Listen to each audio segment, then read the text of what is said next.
Oh, hello there, Hogan. Hello there.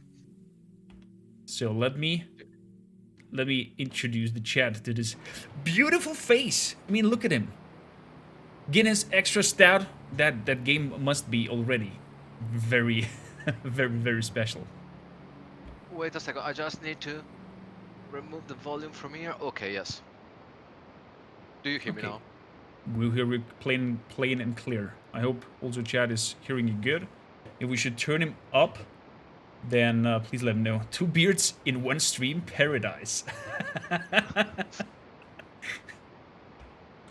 So, let me also just start up the game and I still okay. need to get used to the fact that I see the chat in async and I see our faces in async, but I think I would just have to follow our video call and then keep the chat open on a side. And I like these days my brain power is kind of limited, so It's all good. I think It's all good. this way it's much easier.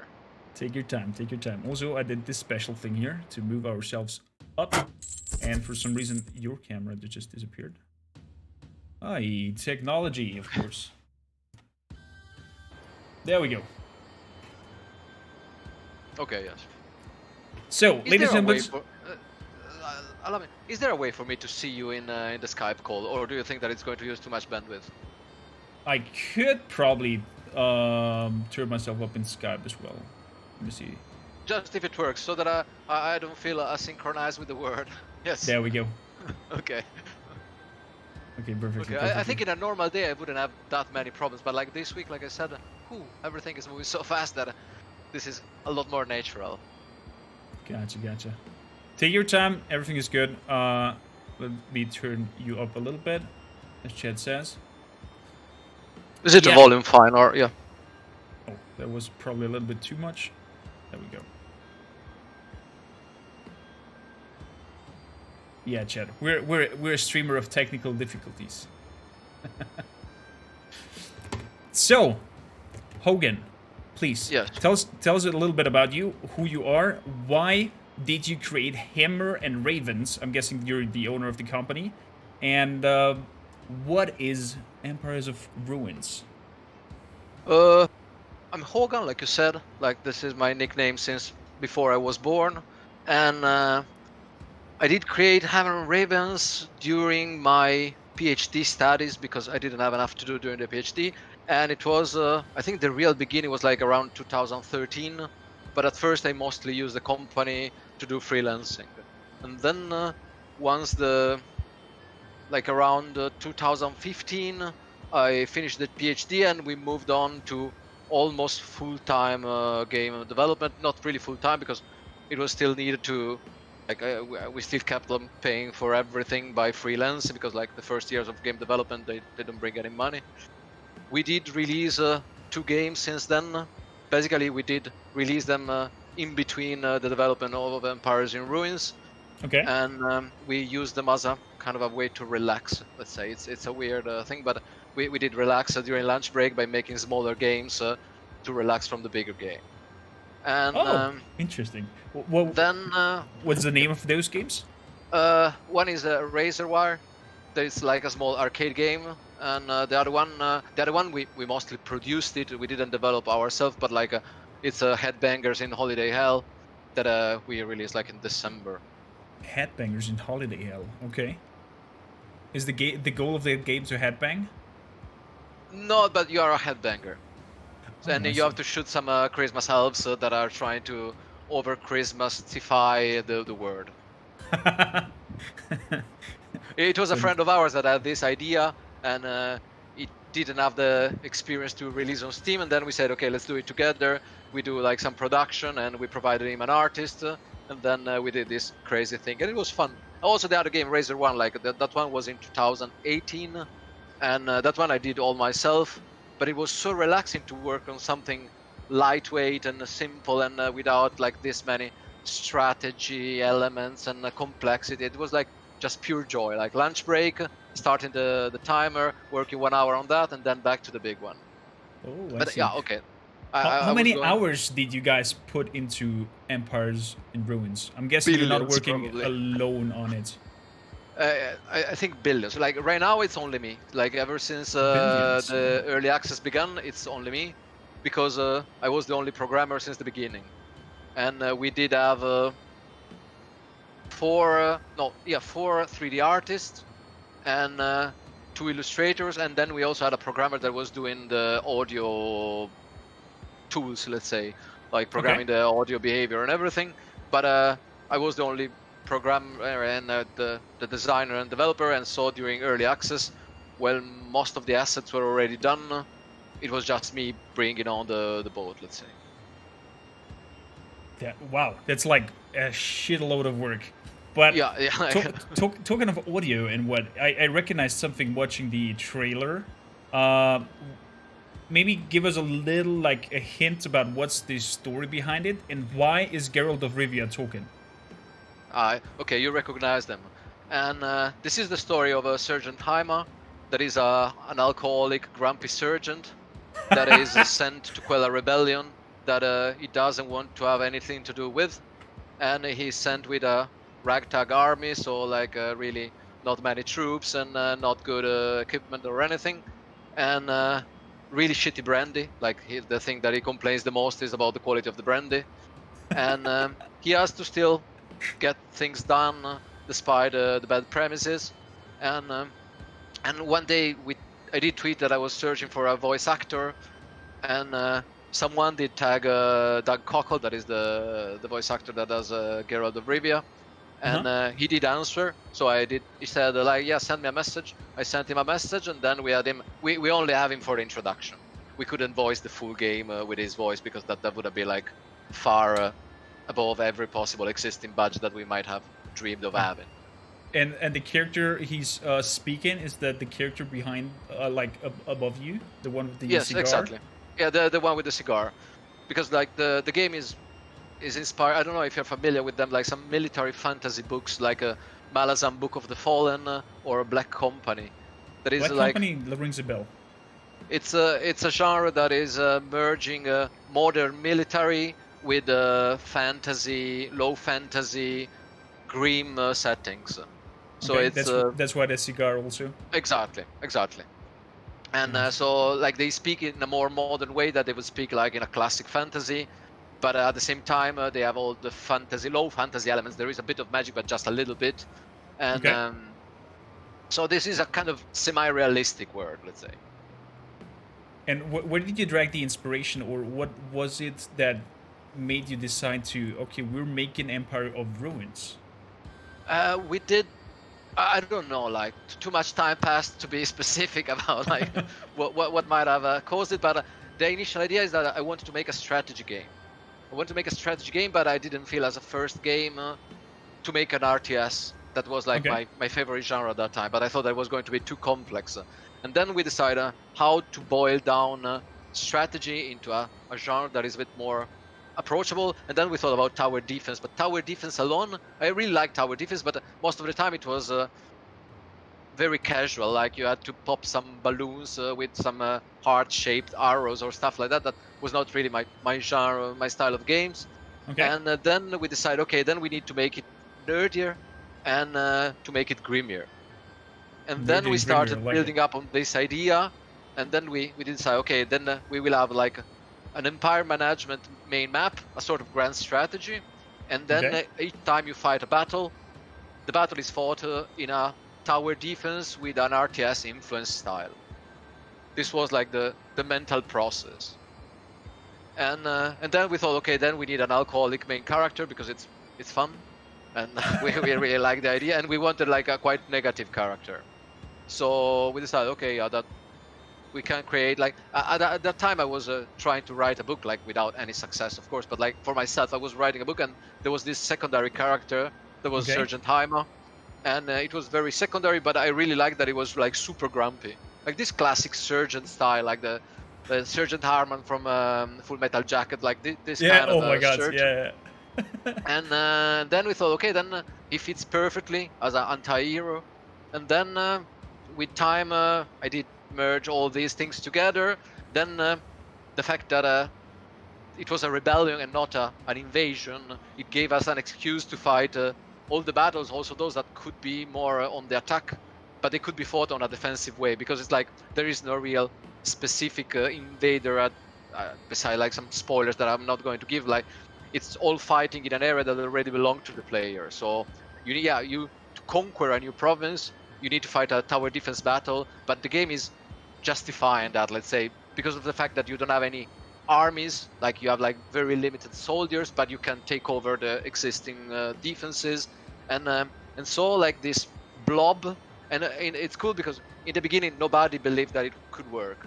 Like everybody was saying this is a too weird mix to make any sense. But I love the mix, and I love the fact that you like start the text with it's the most offensive defensive grand strategy game.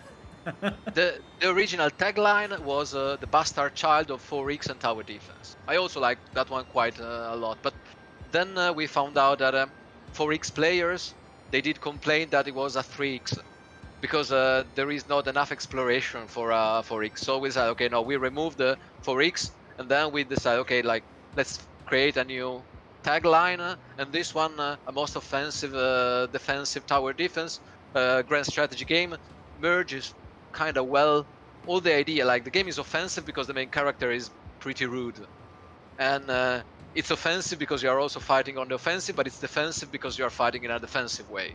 So like it's a sort of inner joke that became a tagline. So like not everyone will understand it on the first at the first glance, but if someone thinks about it, yeah, then it makes sense, like somehow in the end. It's great. It's great. I would say we show the audience a short passage of the campaign, because he said like it's like having a little bit of introduction and voiced lines and some nod. And because he said it is very story driven and text based, we will skip then over to the sandbox mode, and you will guide us maybe a little bit through the mechanics of it, and I even have the chance for chat to come up with questions if they have anything to ask before we go into reading out all the text from the campaign thing. Makes sense to me. If you want the intro video, we can also, I don't know if it's possible technically, but you can also watch it from YouTube if you prefer. Like we have the cinematic intro trailer on YouTube. That Yeah, might sure. be even easier. I can send you the link over to Discord. Show me over the link.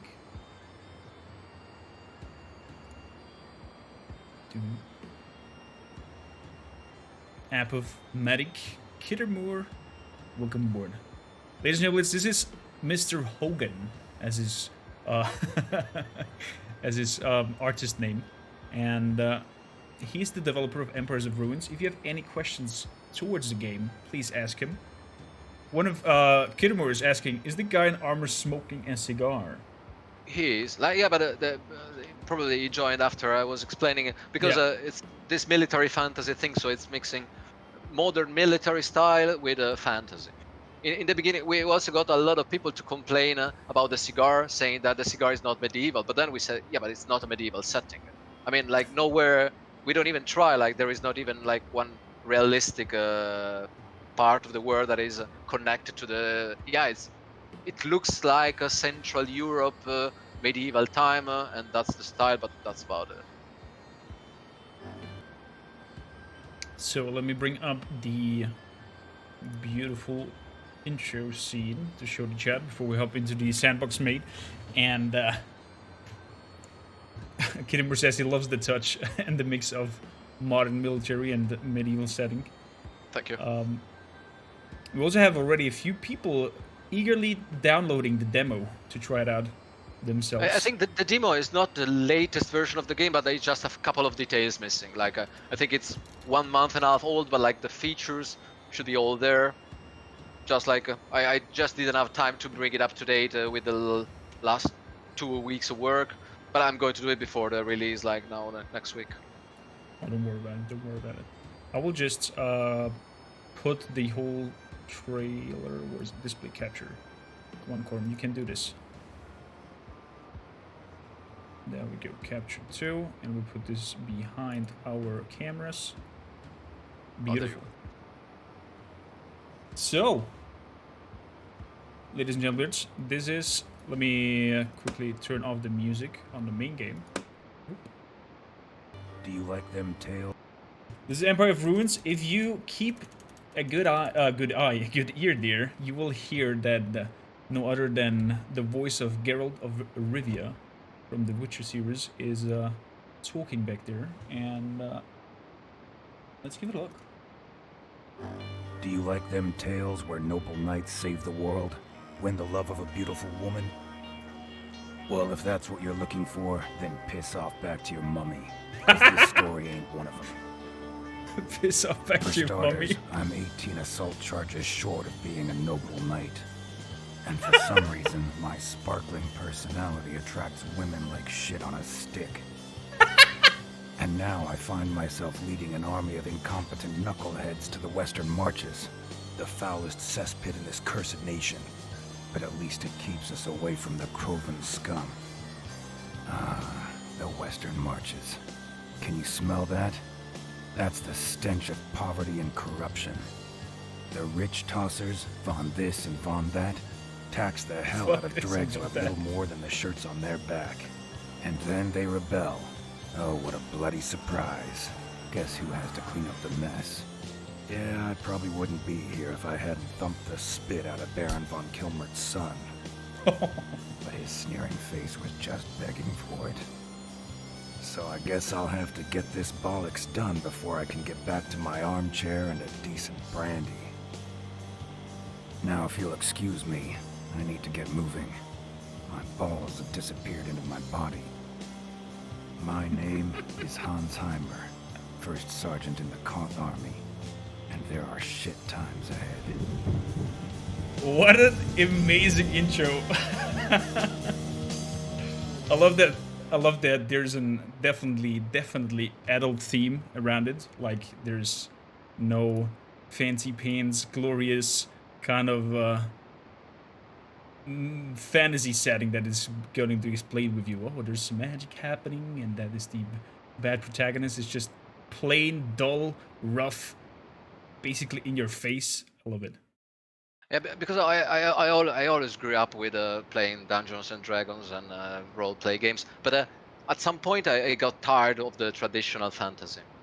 Like everyone was playing Forgotten Realms or like, and it felt kind of boring and fake for me at some point. In the beginning it was totally fine, but then at some point I stopped being interested in it, and I still am not. Like, and that's when I started reading like fantasy that was a lot darker and a lot not really mature, but like still like different than that fantasy. And also like some campaigns that we played in Dungeons and Dragons, they were like that we wrote the settings ourselves.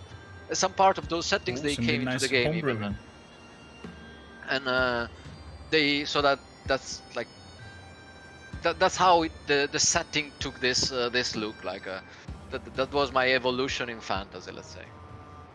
That's amazing. Bauer, my mod, wants to claimed that we should compliment somebody, and that person should be you. So, Hogan, congratulations on making such an epical, great game all on your own. You said like bazillion hours went into it, and I hope we can show the audience what kind of great quality you've delivered here, and get them eager to maybe try it out at least. And, yeah, but wait to say that. Maybe the game is disgusting. You play it and you think, "Wow, this is really shitty." Like, can also happen. Can also knows? happen. Taste differs always. Yeah.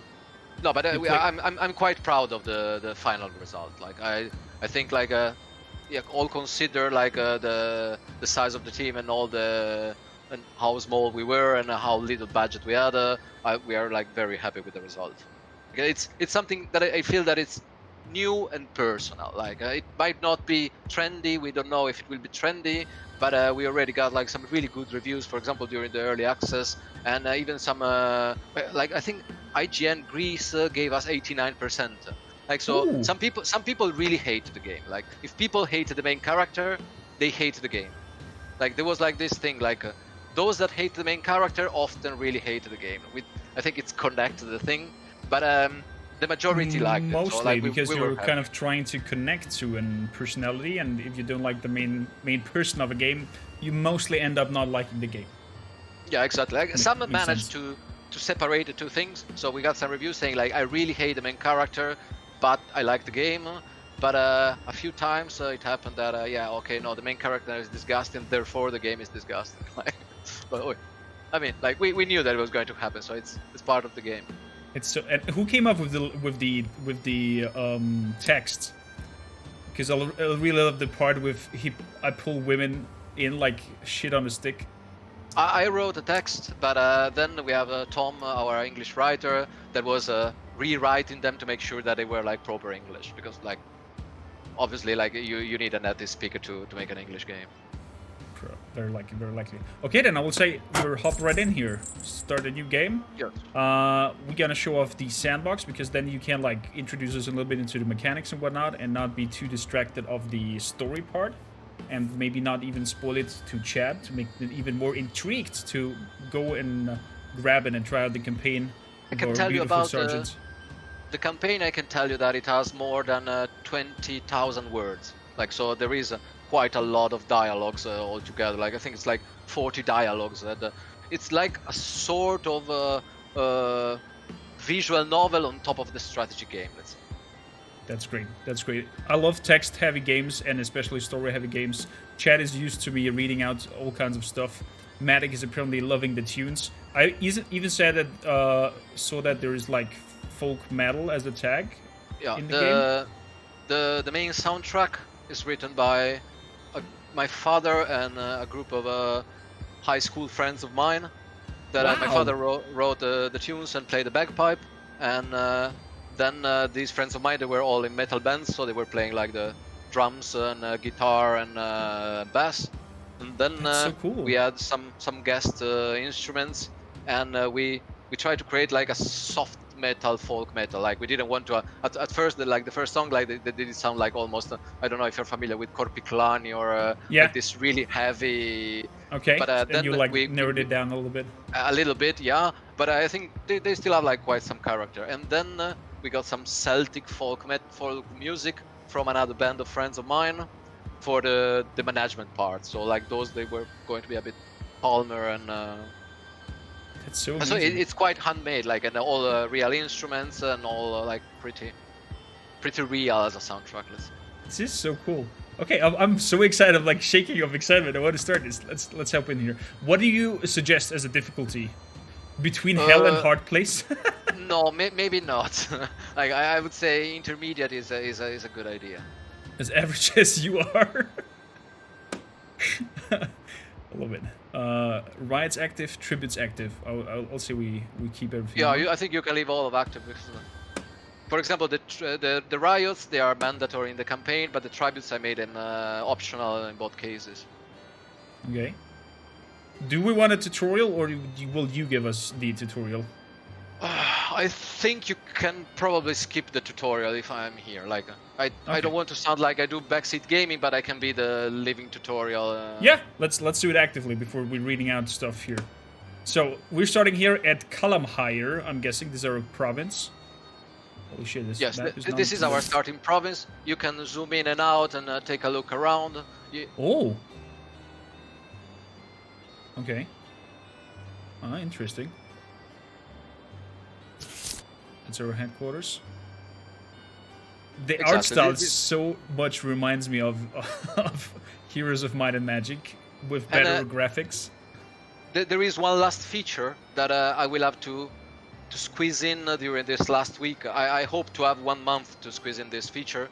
Basically, we have already all the settlements made in the same style as Heroes of Might and Magic. So like a front view of the settlement and all the buildings that grow with leveling up. It's not yet in the game, and it's going to be in the game by release. But that means that next week is going to be madness for me. But at least like it gives this really strong Heroes of Might and Magic feeling.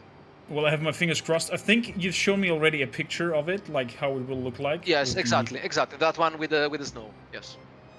That's great. That's great. So, what should we focus on at the beginning here? What should we do? The main idea is that this is not a game in which you build a strong empire. This is a game in which you try to stabilize the provinces enough so that they don't give you problem when you advance in expanding. So authority, that middle column there in the middle that you were fiddling with. Wait, go back to the province. To the province? Okay, yeah, yes. This is the province panel. From here you can control a single province. You see there are like several statistics, like the 12 statistics on the side, and then authority, the one with the little crown, is one of the most important one, because the more authority is rising and the more happiness is rising, that is the one right below, like the third one in the same column, the more you lower the rebellion. So happy people and authoritarian province, less rebellion. This is like the basic formula that you need to start with, like. And then there is of course like a defense. Basically defense is going to, and attack, the first two on the first column, are going to be used when you are either attacked or when you are attacking. So they give you modifier that you use in battle. Okay. And espionage, like the third one of the first column, is used to either prevent attacks, like a rebellious event from the rebels, or to spy on neighboring provinces. And then the last three are like population, like food population, and research. Like that population, if you have enough population, you can evolve the settlement. And food is needed, like to don't starve the population. And research is used, like the more research points you have, the shorter it will take to research. Like, so I'm guessing classic, you all have like to balance as the settlement grows. You have to figure out how to feed them and exactly. Okay, so like this one, like it's explanation of the statistic. In the middle, you can distribute your men, like under the shield. You can distribute. There is like two sliders. You can distribute your men either to the army, and then you will be increasing the attack of the province, but decreasing the authority, or you can assign them to the authority. And then the province will have more problem in fighting, but it will be easier to tame the rebellion. So I'm guessing when you have like a province that is way back of the front line, you could like squeeze out the authority and therefore not have like internal problems. That was the precise idea on how it was built. And then taxes, the lower the taxes, the happier the people. On the side, you have like the resource production that you can see, like gold, wood, and stone and iron. And you can assign a governor. You see that button on the full left. Okay, we have here Karsa Kanzenborg and Dan Bikakian. And they give different bonuses. Oh, and they show the bonuses, what they do. Exactly. So you see, like, for example, the second one is really good at social stuff. So it would already almost zero the rebellion. Because it's 9%, minus 12, it will go to 0. So that one, for example, is a good governor. Yeah, let's grab him. And the governors are all procedurally generated. So every time you play, there are like fully new governors that and you can recruit them. And even the portrait is procedurally generated. The portrait was really fun to make, like, because basically they are like all the elements, and then they just like get loaded, and so you compose the faces. It kind of reminds me a little bit of like a medieval version of Schwarzenegger. Yeah, kinda. Let's bring him in. An interesting thing for me as a streamer, is there a chance like to rename your province or to rename the governors or the people you have in there? I had an idea of like allowing in Sandbox mode to rename the commander, but we didn't have time. Like, we simply ditched it at some point during production, because we thought, okay, it's fun, but it would imply so much work for the advantage that it gives that doesn't really make sense. But we were tempted. We were strongly tempted, because the campaign mode, okay, you use the sergeant and just the sergeant, but for the Sandbox, as there is no story, there is no dialogues, there is nothing, could have been nice to allow people to configure fully the main character at least. And what I see here, you can even tell the governor what he should focus on in building. Yeah, basically you can give direct building orders only in the province where you are stationing at the moment. Okay, so the rest will have to. You will be moving your You will move your headquarters around, and then in the one in which you are, you can give full directives. But for the other ones, you need to rely on the queue. So there is a building queue that you can fill up when you are there, and then you need to rely on the governors. The governors can be loyal or non-loyal. Mostly they are non-loyal. So the less loyal, the more problematic your life will be. Oh, okay. It's quite social as a management game, like compared to a classic civilization. Let's say it's economy is important, but social stability is a lot more important. Here you can give the building order. What do you suggest we should build at the beginning? I would start with the second one, like the guard post, like the second one of the first Guard line. post, okay. And that takes Q5. How many And, days or turns does it take to build something? You can over it, and I should tell you. Okay, 8 turns. Gotcha. And then I would buy build the pasture, like for Pasture. the one with the cow. Food, very good. After that, I will maybe go for infrastructure. I think at the moment, keep in mind that you can see if you close this one, the province. You see the province production now is 0. That means that all the production is going into the building. So it's not going into your main account, let's say. Interesting. Strax asks, how does economy works, with wheat or by raiding villages? You can raid villages. Every time you conquer a village, you can choose to pillage or to just occupy peacefully. And then you can also, for example, if you don't have anything that you need to build, you can pause the production in a province and let the production of the province itself go into your main account. That is the one on the bottom left. So cool. I love how the UI is very plain, simple, very well done, not too much text information. And we try to make so that even the UI sometimes is insulting you a bit because it needs to stay in theme with the main character. That's me. Then So, you can check. Yeah, sorry. Yeah? What should we check? The 2 buttons that are there on the lower left, the officer buttons, like the. Inspect your officers, okay. Yeah, and if you check the second one, the blue one. The blue one. Here you can inspect them. Basically, you can check which ones you have. But the second one is the officer that you don't use as governors. You can take them to battle with you. So you can take 3 of them. At the moment, you have 1 free. You can just add the single free one to the. And this one will give modifiers that you will use in battle. So you see, for example, this one is increasing your iron production in battle, adding a bit of statistic to the towers, and making every building cost a bit less in battle. Actually, good. You cannot burn witches, but there are people burning witches in this game. Like, so one of the random events is in the provinces that someone is trying to burn witches. Can you burn witches? So, where should we head as to show off maybe the... I will start with Velbert. Felbert. And do I drag my... No, I do not. No, you just click on Velbert. Okay. Send scouts. Get province intelligence. Or fight for a province.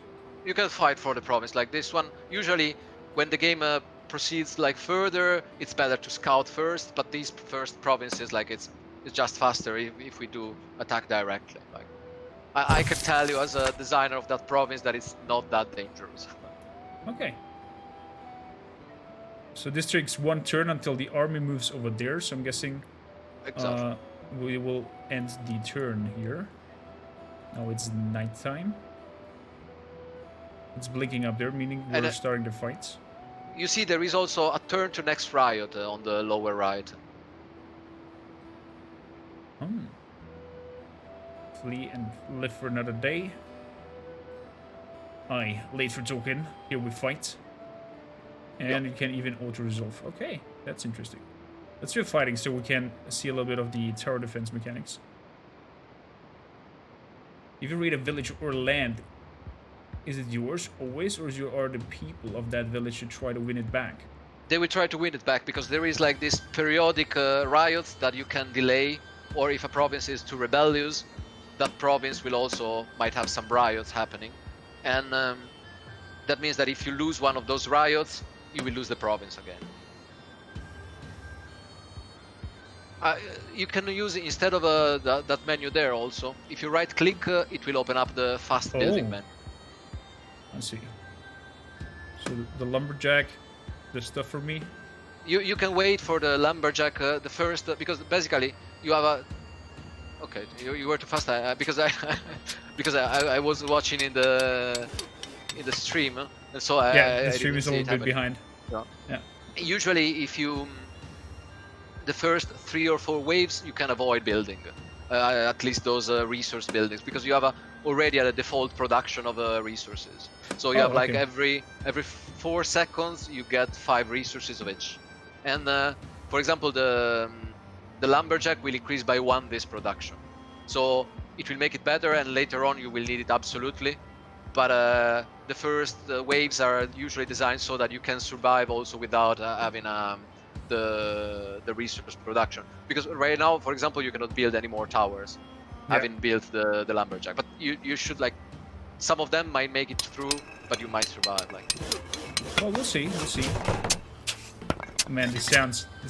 This reminds me of some very old school games. Well, then you can zoom out very far to have an overview and zoom in very this much is all into made the. in like a really 2D style, like in the 90s. So everything in 2D. Everything is made in a 3D model, and then it's rendered into 2D animations and sequences of animations, and then the game is 2D in the end.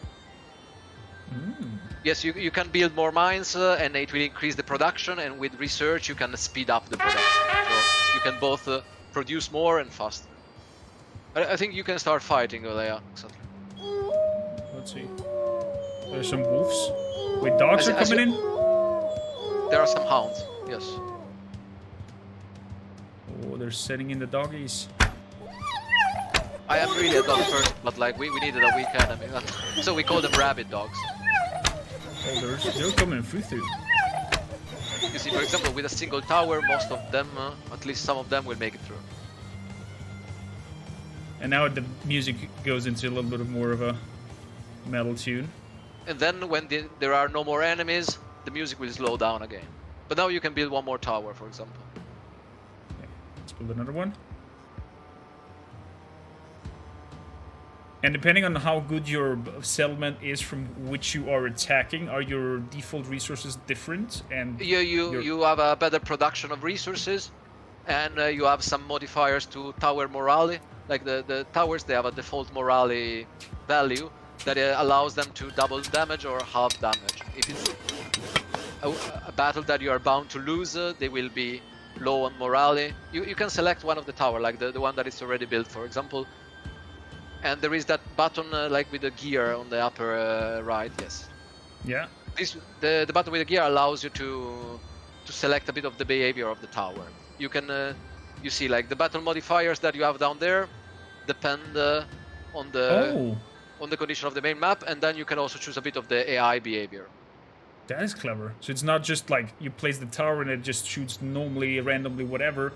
You kind of can strategize here. It should go on the fastest things and kill them first, and then... Yeah, you really have to, especially later in the game when there are flying enemies. If you don't use these options, it's really like a few of them will make it through. Okay.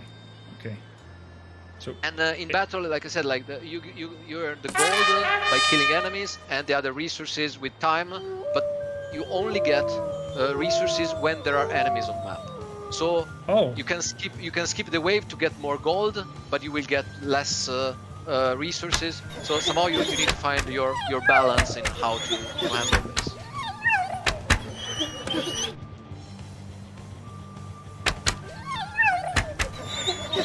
For example, I just realized I used to aim for the fastest with both, and they were trying to shoot the same target at the same time, and therefore a lot of them went through. Yes.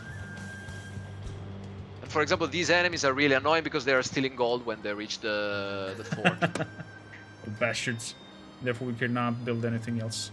Except of the scout tower. What is that scout tower? The scout tower, basically, it's telling you which enemies are coming with the next wave. Okay. And like some enemies, they are able to hide, so they are invisible later on in the game. They are invisible until they enter the area of a ranger tower or a scout tower. Oh, okay. So let's start the next wave so we get some extra coins. So I see the arrow there that I did with building that.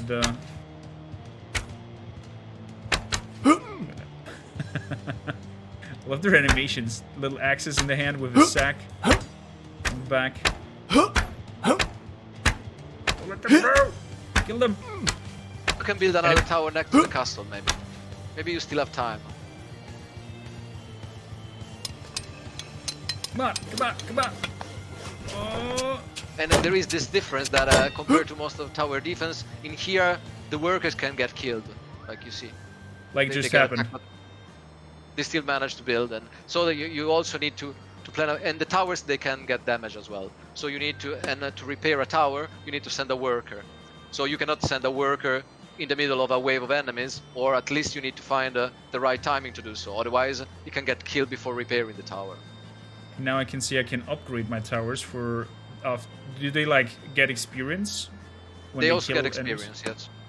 Oh, interesting. And if they get destroyed, they lose the experience, but they keep the upgrades. No, they also lose the upgrades. Sorry. Hmm. That's They interesting. keep the abilities. If you bought some abilities, they keep them. And you see that like there are some like each tower. Basically, each tower is like you always have like the same 4 starting towers, and then they can branch out. You can evolve them into different type of towers. Right now they are all locked because you didn't research them. But then Yeah, you can yeah, choose yeah. if to make the, for example, the crossbow tower. That is also the one that I have behind me. Like you cannot see it Oh. in the this one. Maybe bring it We up got a to the model cam. done of this one. Put it a little bit more to the right. A little bit more. There we go. A friend of ours that makes modular dungeon elements. He made like the mold for this crossbow tower, and then we have like several of these. Like this one, he also painted. The other ones that we had, like they are not painted, but they were pretty cool. That's Like. really cool. Yes! No one came through. So let's start with a catapult tower. And check out this beauty. There is also some land army. You can deploy some barracks. Right now they are not unlocked, so you cannot build them yet. But from the barracks you can deploy some soldiers around the barracks that can engage the enemies in melee. And then if you position them properly, the tower can shoot the enemies in melee with the barracks, with the soldiers. Oh, that's clever.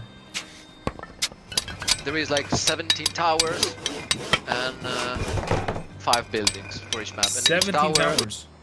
yeah, because like they keep on branching out in different ways. Like they have like 3 level of upgrades.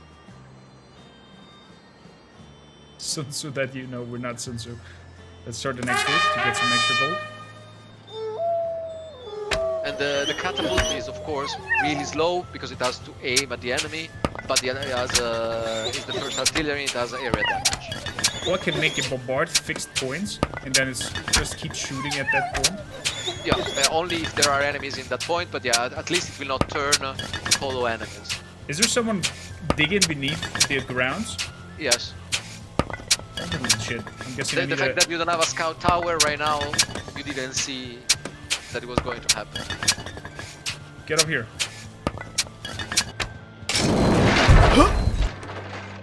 Oh, how clever is that? Oh no. Will it hit my... Okay. That little bastard. And from now on, all the enemies, they will be able to use this hole. There is quite a few enemies that like do unusual stuff. So like there is enemies that can swim, there is enemies that can swim and walk, there is enemies that can fly, there is enemies that, for example, they wait right outside the area of the range of the tower until the tower is shooting someone else, and then they sprint through the area of the tower. Or like there is enemies that can prevent your towers from shooting. There is enemies that can convert your soldiers into enemies. There is like, I think we have 21 enemies, so there is quite a variety in that sense. I see you getting like feedback when some new people are coming in. The bear handler, for example, he attacks your towers. And yeah, okay, for example, you see all of them, they have like some special ability. This one is going to give a bonus to the bear nearby. At some point you will also get the bear then. Yes, Oh, now the better tower take a little longer to build, but with research you can shorten a bit the building of the towers. Also, it takes a bit longer to repair the towers if they are, but make sure that you don't repair the towers in the middle of the battle, because they don't attack when they get repaired. Oh, okay. So you need to do like the repairs, and but this one, okay, was just a little bit of repair. And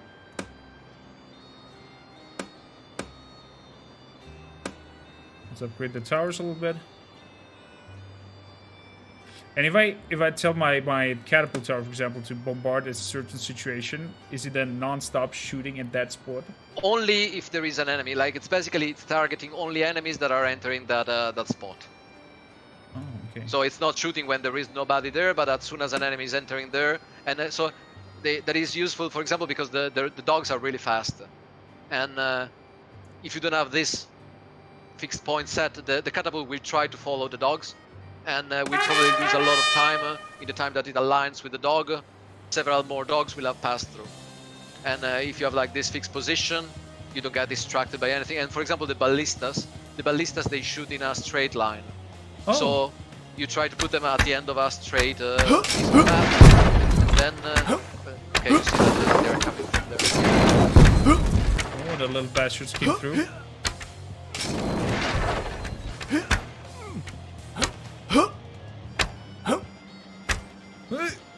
And this one is a sapper. The one damage. Wow. Yeah, I see. Did some great damage here. Little bugger.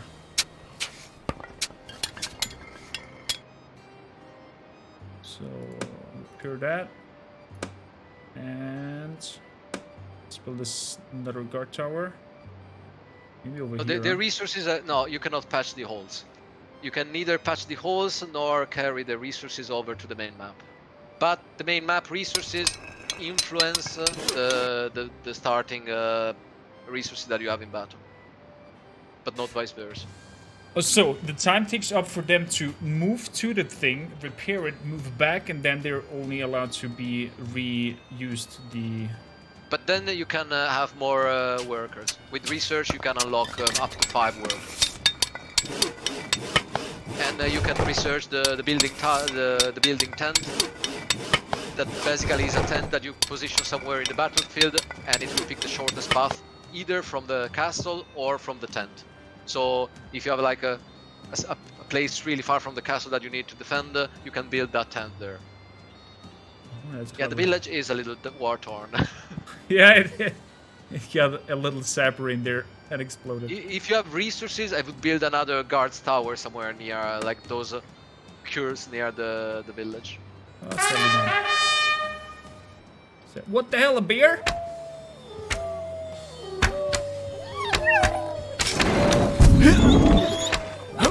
Okay, the catapult does a very good AoE damage. But you need to first of all research the towers in research, and then you can pay the resources. You select a base tower, and then you unlock it into you upgrade it like into a different type of tower. But first of all, they need to be researched from the research, like in the main map. That's very clever, actually. This is like the tower defense game that I wanted to play like 6 years ago, basically. I wanted like right now I don't even want to play because I spent so many hours on it that like, why should I play? I can't see it anymore. Get it out of here. Yeah, absolutely. But the original idea is that I wanted something with more depth than a tower defense. Like it had like to be nerdier. Like since the beginning, the definition nerdier was my definition of what I wanted to obtain. I'd say you guys did a wonderful job here. And we did really regret a lot having chosen this 2D style out of 3D, because it takes forever to produce the assets. It's really, really, really, really slow. You regret it? Or you did not regret it? We regret it, absolutely. We love the look, but it took like probably 3 times the time needed to produce normal 3D assets. Because you need to model them, to animate them, to render them, and then to get them in game. And nowadays, like the engines, like the game engines, they are really well optimized for 3D. You can really push them towards like a really powerful 3D without suffering too much. Like there is a lot of techniques, but 2D is mostly meant for simple 2D, like side-scrolling or top-down. Yeah. So creating this perspective and this size of animation and everything, it has so many technical issues. It's like, it's incredible, like the complexity. Like this game, if not optimized, could be heavier, much heavier than a 3D game. So like we love the idea. We stick to the 90s. Our childhood is safe, and but like the next one, we will never do it like this technique. Like. Do you have any plans for like will this game get any DLCs or? Yes, we think about making like I think in 5-6 months when we have like when we are not nauseous anymore about seeing the game, we will probably make a free DLC. We have like one enemy that we never managed to use that is already ready in terms of assets, but not implemented, and that enemy is a bit difficult to implement. That's why we didn't do it. And then it's a war boat, a steamboat, and then we implement the engine so that we can quite easily produce new maps for the arcade mode. So that to produce these maps, they are made with a software called Houdini that is basically procedurally. I prepare a 64 by 64 grid with just five colors, and we feed this grid map to Houdini. But we had to spend like 9 months preparing the whole Houdini process, and then Houdini, after like a few hours, is getting out one of these maps, like either with grassland or with swamp or with snow, whatever we configure it to be. And so it's quite easy to prepare new maps. Then you need to manually prepare the waves, so it's still quite some work. But that's why we're going to make like I think like 6-7 new arcade maps for free. I would say like in 6 months approximately. That's great. Is there any weather condition as to the Game Hunters? There is like the snow condition, like the snowy maps. Those they have like snow, and all the towers are covered with snow. And if enemies are walking outside the main paths, they are slower. But that's the only impact that it has. I see. So there are some diggers coming again. That's interesting that they're like digging a tunnel and just cutting through it. And I'm guessing you did hide a lot of these little extra tune of pathfinding that will just probably drop the jaw of the player and be like, oh shit. Yes, and like these enemies, they can dig a tunnel, they can chop a path through a forest, and then they can make rocks explode and open a new path by exploding the rocks as well. So let's say we try to design the maps so that these. I think you need more tower than wood production. Think so? Because I would like missing wood to produce. Because right now, due to the fact that you cannot upgrade the towers, the cost is still fairly little. The moment that you can upgrade them to a different type of tower, then it gets a lot more expensive. Oh, I was just worried there that the sapper just destroyed everything, but we apparently did manage to fight through. Wow, that was very. This like what you said. This is like the tower defense I was dreaming of. Not these typical balloon kind of thing coming in, and you have the rock paper scissors working in. You have definitely in-depth mechanics of if you shoot the fastest one first, if you shoot the strongest one first, what to aim, and have to plan out and strategize. I love this. Yeah, and like in these first maps, they are like kinda easy because not many enemies they do damage your towers. But with progress, there is always more and more enemies that can attack the towers. So there is enemies that can shoot with cannons to the towers. There is enemies that can shoot with muskets to the towers. There is enemies that can explode the towers. There is enemies that can with this huge maul that they can hammer the towers. So at that point, then you need to re-strategize everything because you need to repair them, but at the same time you cannot repair them continuously because otherwise you are too low on resources to build new towers. And so you need to find. I think it's all finding about finding the balance, the game. Like you need to find your own balance. There are like people that play completely different than how I play. Like and still they get like super good results. And we like the idea of like there is a tower that is better against flying enemies, but it's not mandatory to have only that tower to beat flying enemies. So Exactly, there because are for example, the guard optimal tower strategies. Not like there are optimal strategies, but they are not like unique ways of solving a map, let's say. Okay, very good. Would you recommend to pillage and go full Viking on your neighborhoods, or Usually, I think that occupying peacefully is better. okay? Like it tends to, because like then you can use immediately the new province, and sure you get a bit less. You see, like you would increase the authority in the new province if you pillage it, and but decrease the happiness and the population and destroy some assets. So usually occupying peacefully, it's a lot better. I love that little detail. Over here, the resources are all good, and over here, the resources are all bloody. They'll have like little blood spots on the resource icon. Let's grab it peacefully. Man, the music is really getting me. I love it. The next And you see, riot is delayed. Now that you did occupy a new province, the map is expanding already. So you have access to a lot more provinces. All the neighboring provinces that there are like altogether 26 provinces in the map. And each one is a different battle map. Go full Viking. Could you win this by going rampaging and pillaging through everything, or would it bite you in the ass? I think like at least the Sandbox mod you probably can. I'm not sure if it works in the campaign mode. I never tried, but in the campaign basically it unlocks clusters of provinces. So chapter 1 is like the first 6 maps, and you need to finish all the objectives about those maps before you can move to the next 6 provinces.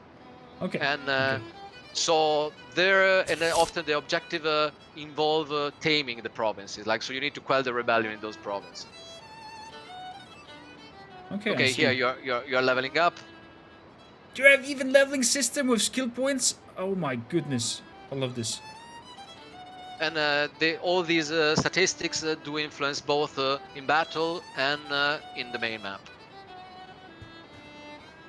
I'm just implementing visually this mind-blowing GIF. That's so cool. That's so cool. Is there any other mechanic or thing that you would like us to show? You can go to research. I think you can take a look at research. At research could be interesting. To make the skill points effective, you have to distribute them all. Yeah, never mind. Research is under... The question about Valheim, I have to confess, I didn't play it yet. But my playing time is so limited of late that I'm trying to slowly play through my backlog. So my newest played game is probably like 5 years old at the moment. And I'm just trying to consume the backlog. Of course, like if you play 1 hour a day or even less, you don't have any chance of consuming a backlog, because it's like 600, 700, 800 games. But at the same time, I never play new games because I'm just trying to catch up with those. So like, I mean, I played Witcher 3 last year, and it was like the first time that I had a chance that I had time to do it. So it's Ooh. Welcome Hitpoint in and everyone else. We're right now having here Hogan, the developer of Empires in Ruin. If you guys want to check it out, here is the link to it. You have a free demo to try it out. It's outdated, he said, a little bit. But if you got any questions about what we're doing here, feel free to ask. Well, how much time do you got still? For me, it's still fine. Like, I mean, half an hour, I can still survive, probably. Okay, gotcha. Yeah, so, for example, today, like, I can show you what I'm going to do after, because you will like this one, I'm pretty sure. Like, these are the labels for the beer of Empires in Ruins, and I need to go printing them. Because, yes! Like this one was the test version, but this is how it's going to look like. When am I able to get one of these? Unfortunately, I can only use them promotionally now, so like really in a limited way, and probably we will use them in Asia because we have an Asian publisher, and there it's a bit easier to use like self-produced stuff for promotion. In Europe, every country has so many rules about what you can sell and what you cannot sell, and even edible stuff is really hard to use for promotion unless it's been produced industrially.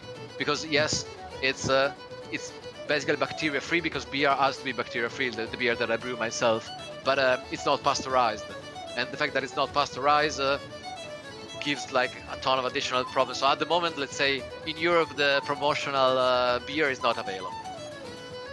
I see. And as a friendly bag of a 6-pack. But that can be discussed secretly, and okay. we'll talk about that later on. And yes, Chad, it is the voice actor from Gerald of Rivia. So you said about research we should have a look at. Yes, like the bald guy next to the sergeant in the center panel. Don't like him, can trust him. You either in fact people are problem, don't you think? I love it that he's insulting you. And here is like the old research. The research is like completely focused on battle. And so like it does influence also, for example, the auto resolve for the main map, but it doesn't because the idea is that you are not like a civilization like empire that it's evolving. Like you are fighting a short campaign, so it's not that you can develop a society or develop like special technologies or anything that new. So like you're mainly focused on the battlefield, and in the battlefield you are researching. Like that button is not working. Like yesterday I got the bug report. It's okay. It's okay. Okay, so you have all these. Wow. So you have a research build. You have skill points for your characters that level up. Is the sergeant only one who levels up, or does your governor and he's the only the other one. ones? Like the governors, they have like at the moment they have like 3 levels, but they have a fixed level. So you get them like either a newbie or a soldier or veteran, and they stay like that. The idea was to make them level up, but luckily there was no time. Otherwise, it would have been like an additional level of complexity. Gotcha. Wow, I'm really digging this. I'm really, yeah, true. Really Also the towers level up in battle. Yeah. That as well, yeah. So and here you have like the unlocks on the side, like so you unlock all the new towers. Like these ones are already researched, like they are the starting ones. And then you have either the ballista or the composite bow tower on the other side. In the middle you have like all those that modify the statistics. You also have a research queue, so you can queue a few of them. Top building coasts. Oh, okay. Interesting. Wow. And there's the soldiers with all their attacks. So these are the placeable soldiers that we were talking about when you unlock the barracks. Exactly. And they improve both the soldiers and the builders, also like the workers. Cannon and then on the towers. rightmost tab, like resources and buildings, you can also upgrade your castle. Because before you only had like this small village and on the side you can bring it up to fort or to fortress. Oh, and then also have areas that defend it. And wow. Quarry barracks. Okay, there's the one where you unlock the barracks. I see. That is so you have also the iron mine. You have everything.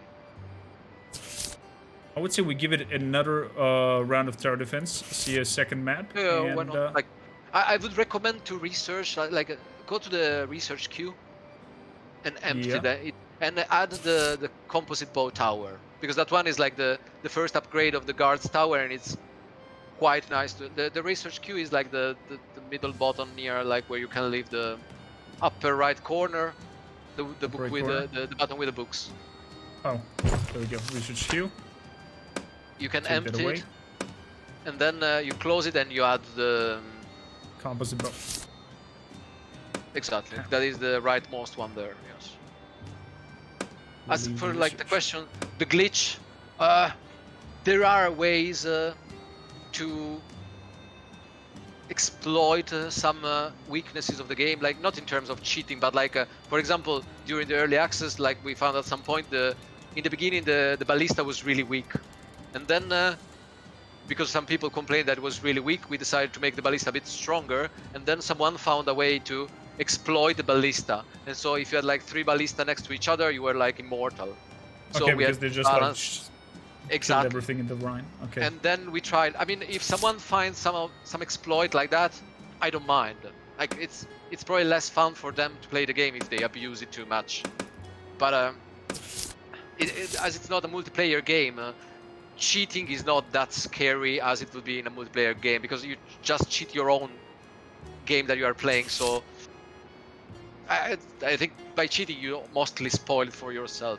And you can now let some turn pass. We just like wait. Yeah. Okay, Do this is, for you- example, this province is really in a shitty condition, as you can see. Yeah, the authority is like not existing. The rebellion is going up.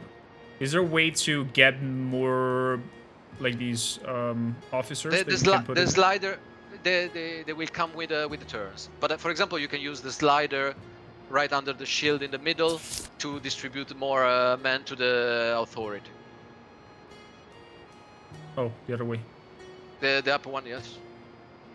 No, Cool. the other way, yeah. Yes. There we go. And then you confirm, and then you can move here the headquarters. That is the button on the right of the screen, like the second one. Move the damn headquarters here.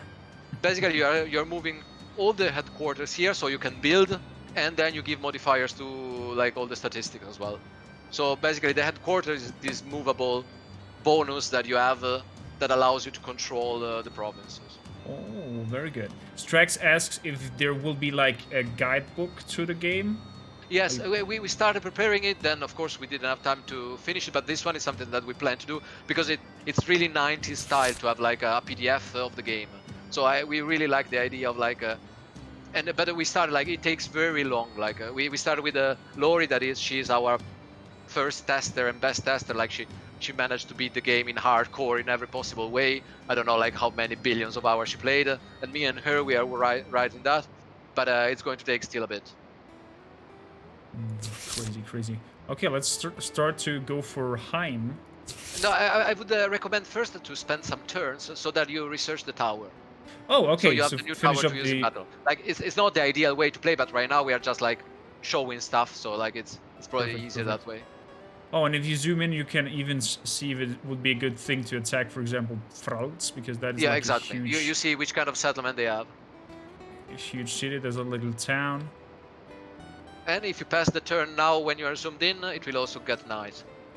Like so you will get the day and night cycle in this view. Ooh. And with a little light going on with the mouse, that's cool. That's cool. So is it This now stuff researched? no, you see it here under the officer buttons. You see that there is a progression. I think you need 3-4 turns more. The officer buttons. Oh, there. Progress 2 out of 6. Okay. Give some more turns. Will they attack me as well? No, but the riot will be an attack. And in the campaign, you also get attacked. Okay. In the sandbox, there is only these riots happening. You can delay them, but you can never stop them. So the more you expand, the more you delay the riots, and then there are several other ways to delay them. But send some they will never scouts stop. to just show off the mechanic as well. Let's end the turn. Ooh. Dirty deeds done dirty cheap. Sir, numerous scandals of corruption and betrayal have surfaced recently, and your governors have been afflicted by a sense of distrust. Public affairs were impossible to deal without this. Don't expect anything good happening for some time, sir. The loyalty of all governors is increased by 10% for Decreased. Decreased, my bad. Oof. So you get it. You also have these random events that influence the whole thing. There is random events and rebellious events. Like the provinces that have a high rebellion, they will keep on getting stronger and stronger rebellious events. That means they can pee in your well, they can burn your barns, they can do this kind of stuff.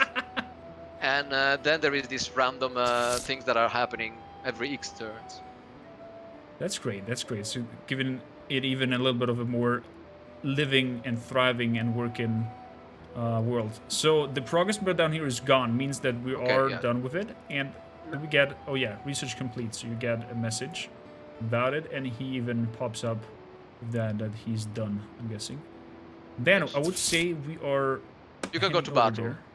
Yeah. Okay, I would like. Can you zoom out a bit so I can recommend which province? Well, okay, you can also attack this one. This one is pretty interesting. This one is quite difficult. You see, the modifier is minus 10%. It means Yeah. that you are a bit at disadvantage. But I mean, it's still doable. Like that, the fact that you are at disadvantage doesn't mean that you are like going to lose automatically at all. Let's fight it. So that takes one turn. Let's give him, in the meantime, to research something. Let's go No, for for the multiplayer, like answering the multiplayer question, no, I don't think we will add a multiplayer. It's like this game is born to be mostly the campaign. Even Sandbox was an idea that we had after. Like the idea was to have a story-driven game with a strong character, let's say. And then we had the Sandbox because a lot of people didn't want to play the campaign, and then we had the arcade because some people didn't want to play management at all. Then we said, okay, we give a bit of an offer, but multiplayer would be far too much work. Like we thought about adding a mechanic at some point of inverted tower defense, so that you can attack, be the one that is sending the soldiers, and the AI is building the towers. But it was like 1 year of work just to do that, so we said, okay, no, like Holy moly. Do maybe you next plan game. to implement it for the next game or for like a DLC? We have no idea on that. Like, If like the request for the game is like, I don't know, like your sale numbers are blowing up, would you then we could try consider, to but improve it? Okay. that could be totally. So totally Chad, go buy it. For those who are just wondering what we're doing here, we're playing Emperors of Ruins for those popping in right now. You can try out the demo for free on Steam if you like it and want to support this beautiful bearded man over there from Italy. Please head over there, wishlist it, talk about it, share with your friends, and give definitely the demo a try. It is for free. And if you like what you see so far, we're giving away 4 copies today for this, 2 from this beautiful man, 2 for myself to support him. And if you win this whole map, is there more maps you can win? Yes, in arcade there is already 1 map more than these ones, and we are going to add a few in the next months. But those are only arcade, so like you can only fight the battles without the management part. But this map here is already 26 maps. That means that each province has a specific battlefield, and as you move around the map, they are also changing in terms of environment and geography. So you have snow maps, you have like swamp maps. To complete the game, I think between 12 and 30 hours, depending on how fast you play. Like I've seen, like from the statistics, people playing in intermediate in average take 12, 14 hours, and people playing hardcore, they usually go up to 25, 26 hours. And if you play like me, it will take 70 hours. We need to see how you play now. Like the next battle will tell us how long it will take you. Highest officer. Okay, we got a new officer. Like a very good damage modifier. He's good on social stuff and building stuff. So he's like a good governor, I'm guessing. He's good average for everything like this one. I like his beard. Does hardcore mean more resources if you play on higher difficulty, or just like... That means less resources. I'm guessing so, yeah. Hardcore is pretty hard. Like, especially the battles. There are like some battles that I do struggle in beating them in hardcore mode. It's feasible, but I need to play them maybe a couple of times. What is the difference between fire the officer or freaking hanging him? If you hang him, like his faction will be you will lower the relation with his faction, but the other officers will be more loyal for a while. And if you fire him, he might run and become a governor of an enemy province. So the enemy province will get the bonuses. Oh, nice one. Nice one. Can I add him to my urgent attacks? Coming with officers on the battle. Like the blue button there on the left. Let's bring him in for this battle. give our bonuses a little bit more of a thing. And let's fight him. The violin is really good. I just needed to... I nearly needed to stand up and dance. Wow. Look at the water. Okay, this map is quite difficult because the enemies can come from two sides of the village. So you need to protect from two sides, exactly. Oh shit. So when you spread your defenses, you need to be kinda careful that you don't leave any side too under defended. They can swim. There are enemies that can swim.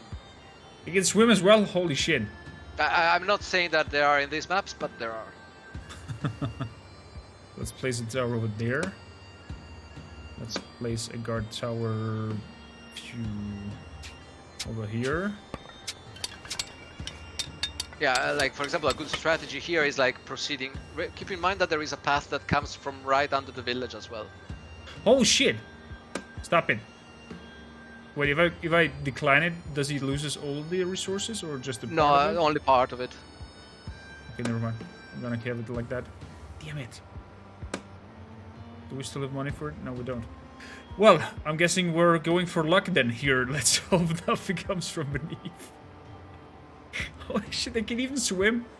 Oh my goodness.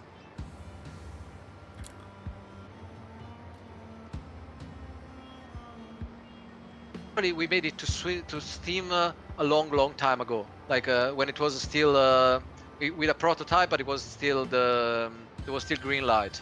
So like we took us a while to get through green light, but I mean it was really early prototype that we got there, and then we kept it like that was the only limitation. Like, and nowadays there is no more limitation on Steam. Like you just have to pay and get them. Whew, that was lucky. So let's just drop the next wave to get extra money. Quickly place one here. Come on, build.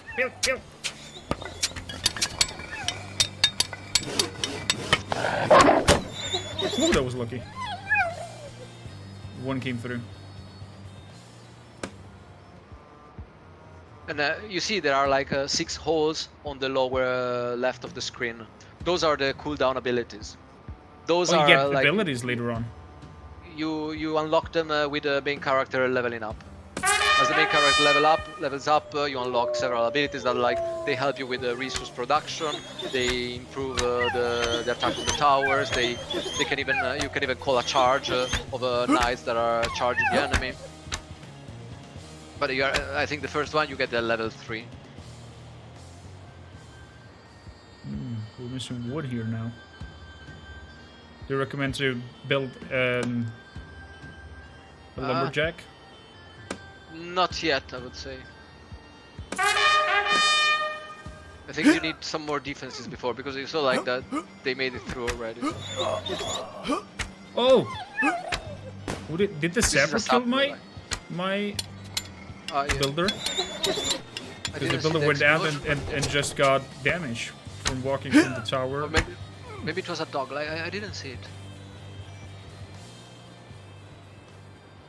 So let's increase the range a little bit and the firing rates.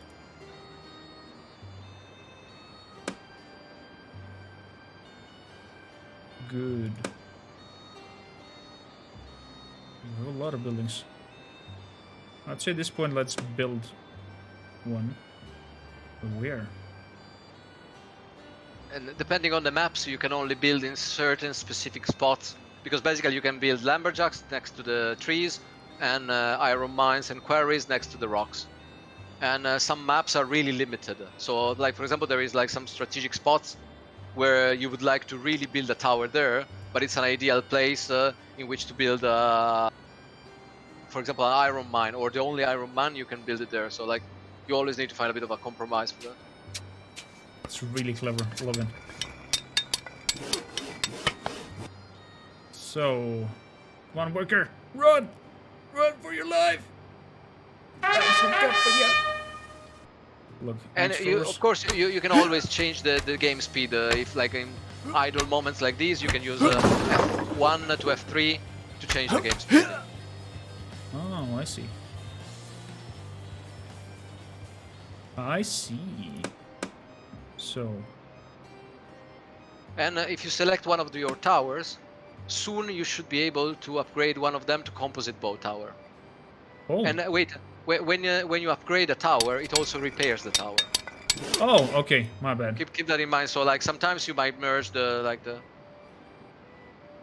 No, you don't lose anything. Like the game is made like so that doesn't matter the speed, everything behaves exactly in the same way. Let's bring in more people. And there is also active pause. Like I always forget to use it, even though usually I quite like active pause. But you can pause and give orders, for example. Oh, you can pause with space. That's great. Oh, they're fast.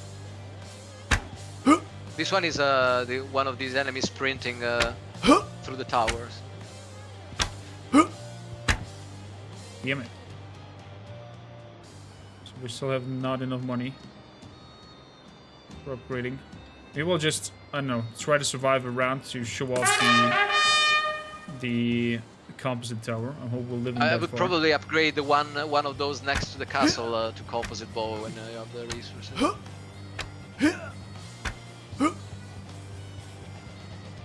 And this one enemy can block your towers from shooting. This is the provoker, and it can also, if you have any soldiers, it can convert the soldiers.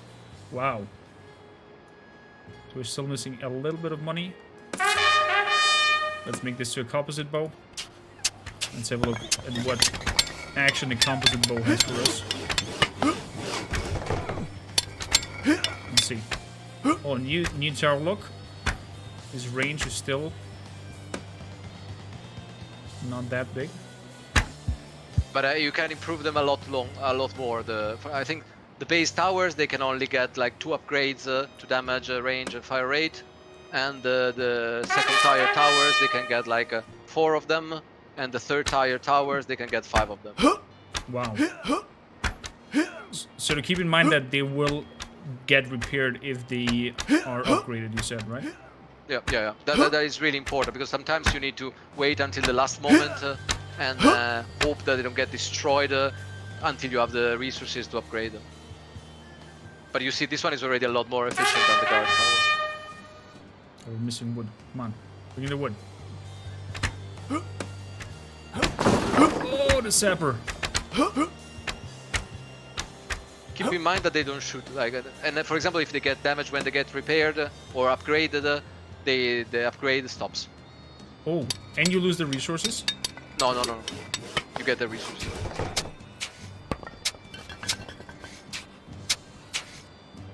Very good. Very good. There we go. The tower up there worries me a little bit, but let's start the next one. And if you select one of the composite bow towers, there is this button, like a small upper left, shaped a bit like a star. Power abilities. Yes, exactly. You don't have them unlocked yet, but if you buy them from research, if you unlock them, then you can buy them in battle. And some of them are really useful. Like some of them are like boiling oil, or like they throw nets, they have caltrops, they have like quite a few things. That's crazy. Let's put another lumberjack up there really quickly. What happens if a worker dies? Does something happen It to will him? respawn. It will respawn like after a while. So it's not a huge problem unless you are in a hurry to use the worker. Okay, I see. And if you upgrade a tower before upgrading him to a composite bow, do you see keep the upgrades for? Yeah. parsing? The upgrades are maintained. Okay. Come on, little fella. Let's start the next round.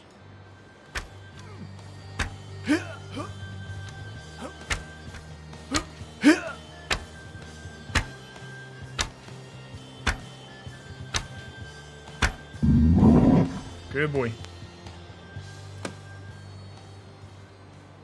Yes, because if you don't kill the bear, you would probably lose the battle. So it's better to kill the bears from now on. Gotcha. Because my settlement is not in a good shape. actually the amphibian enemies that they show up like quite later in the game, they are faster in the water. Like they are a bit slower when they are like on normal ground, but they are faster when they swim. You use boiling oil on them and the enemy, and then shoot them with flaming arrows. Yes, because Setting you them to do fly. double damage then. Wow.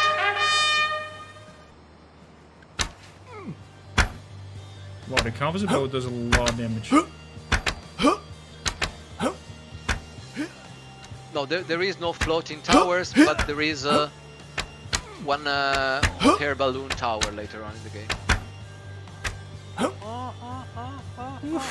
Okay, yeah. Oof. Okay. That's It's getting close. tight, but you can still make it. That's getting close. If you could build a catapult somewhere, that would be probably nice. Catapult. I can place it over here. Or over there. Yeah, let's place it over there. No, the flaming arrows, once you research them, like then they are like you need to pay for them to unlock them in a tower, but then you don't have to spend any more resources. Usually the abilities only cost gold. Bombard fixed points. Watch So- out, bombarding fixed point is always also a bit dangerous because you might lose some enemies. Like you need to figure out when it's good or when it's bad, because sometimes it's a really good advantage, but sometimes maybe an enemy is, for example, too fast and he's passing through the area and the tower is not following him at all. Okay.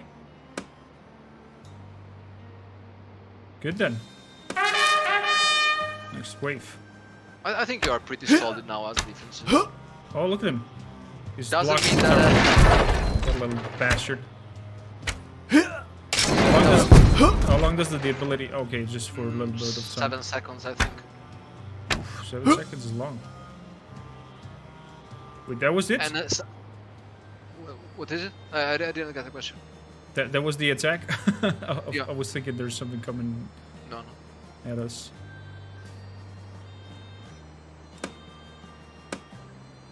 Make the range a little bit bigger at the catapult and next wave. So 17 waves in total we have to survive this. And I'm guessing, hands to the modifier, there might be stuff taking longer. Ow. For example, if you have like a really, if you have like a very high positive difference between your attack and defense, it will take longer between waves. So you have like more time and you can skip it for even more gold. It's part of the advantage that you get, like if you're stronger than the enemy province. Oh, okay.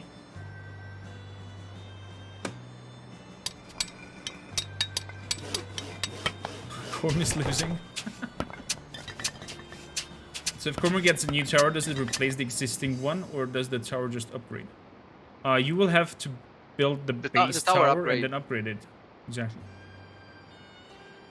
So the next wave.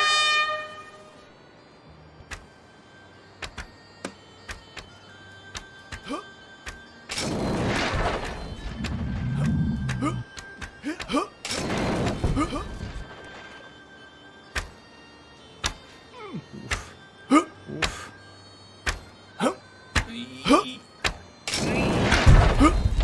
Whoa, that was lucky. We are lucky. Okay, one more wave.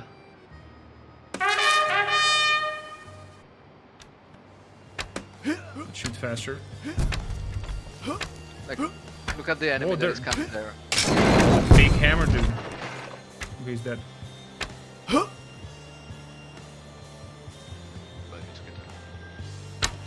Ooh, come on. Come on. Come on. Don't let him through. That was crazy. That was crazy. It's intense. It's good. I love the animation. I love the vibe that it's just dull and not this. We're fancy pantsy elves. Everything is blushy wushy. New block. Fuck off, power. We did win this with sweat and blood. There's a meeting. Basically, like if you have like it's a random check on the leadership and charisma, and it might be that a officer that was in charge of the province wants to join you as an officer. But right now, I think you don't have enough resources, or he's. Yeah, I think you don't have enough. No, you have too many My leadership officers is too. already. Yeah. Van Helsing. No. Bye bye, Vampire Hunter. But yeah, it was really good. It was really good. I would say, chat, if you have some last questions, let's quit to main menu. Let's bombard it. After this, then I will have to leave because otherwise today, like, I will never manage to get everything done in time. And if you can take a look at arcade mode, just like a quick look, and Okay. basically you see like all of the maps that you did play, that you can play in the campaign in normal mode, can be played here like in a sequential way. So you play, unlock, then you go with the victory point, you go to research, and with research you unlock the stuff that you are unlocking in the main map, and then you manage to get stronger and proceed in the arcade mode. And this is where we are adding maps, because here it's like kind of easy because we don't have to touch the main structure. So here like we just like produce new maps, add them there, decide in which position they do fit in terms of difficulty, and then they just like sneak in, and then you can just play them. And also see down here that you're like tracking everything from what they're doing, and up there comparing it with friends. Chat, don't get better at me or we'll get you off my friends list. Yeah, there is one leaderboard per map, one for campaign mode, one for sandbox, and one for global for arcade. Wow. Okay, that's a lot. That's a lot. So one did ask, how long did it take to make the game? I think you mentioned that at the very beginning. Forever. Like forever. Let's say approximately 5 years before entering early access, and then 1 year of early access. And Game Huntress asked, how do you find someone's loyalty from your officers? Because there was like a question mark that you don't know. You need to investigate them. Like one of the action was investigate officer, and then you can try to investigate, and if it's successful, you will find out about his loyalty. If it's not successful, his loyalty will drop a bit further, and then you will have to retry, and then you will have to increase your skills, and the higher your skills, the higher the chance that you have to succeed. Okay, and will like the chance of succeeding go down with each time No. you The chance lose? of succeeding will remain the same. Okay. I mean, it will improve if you improve your statistics. Exactly, spy work. You will have to know everything about your fellow companions. Strax asked if there's like skins coming for towers and whatnot, like a little bit. No, they're like the towers. Like there are like these 17 towers, and that's about it. Like. I'm guessing he's more asking if there's like as a DLC to support you, as in, okay, you want the towers to look in, I don't know, Gothic style or... No, whatever. at the moment it's not really planned. Because like I said, like the production of each tower model is such a... Great work, extremely amount, because it's a full 3D model with a really high resolution even, and then it's rendered in like the different position, but the rendering is also quite high resolution. Like, so a tower is like, I don't know, like 1 week and a half, 2 weeks of work just for the look of a single tower. And then if you want to add some behaviors, then it's of course like a lot more stuff. Wow. It's a matter of...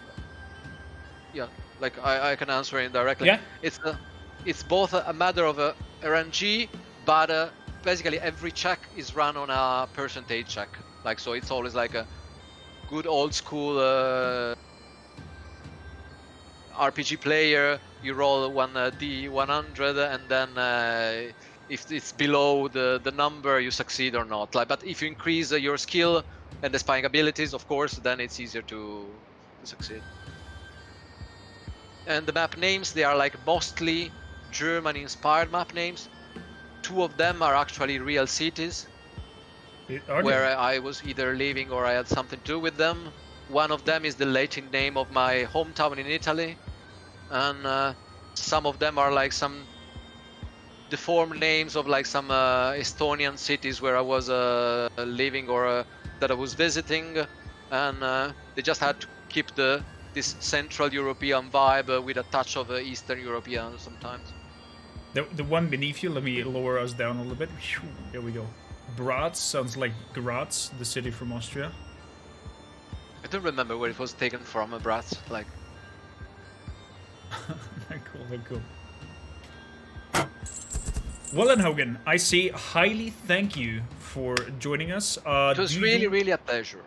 Do you want to pick the winners for maybe one of the key from Chad? Like, How do I somebody- do it? Like, just grab and name whoever you feel like, hey, that dude was very active, or I like his name, or Trax 44. Well, there we go. Strax, you got the first key. We have got 3 more that we're gonna give away, but I will not bother you with that, Hogan. I will just do it afterwards, while we quickly try out the campaign mode. And yeah, thank you. It was a Like I pleasure said, to it was have you. really aboard. cool.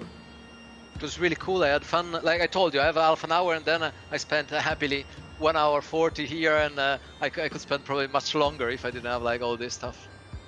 Don't worry. Maybe we'll do something again like this on the later date when you like have like a, I don't know, big update or something. Yeah, why not? Gladly.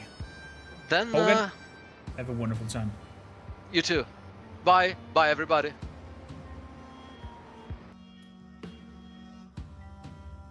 This was so wholesome, Chad. This was so wholesome. Hogan is such an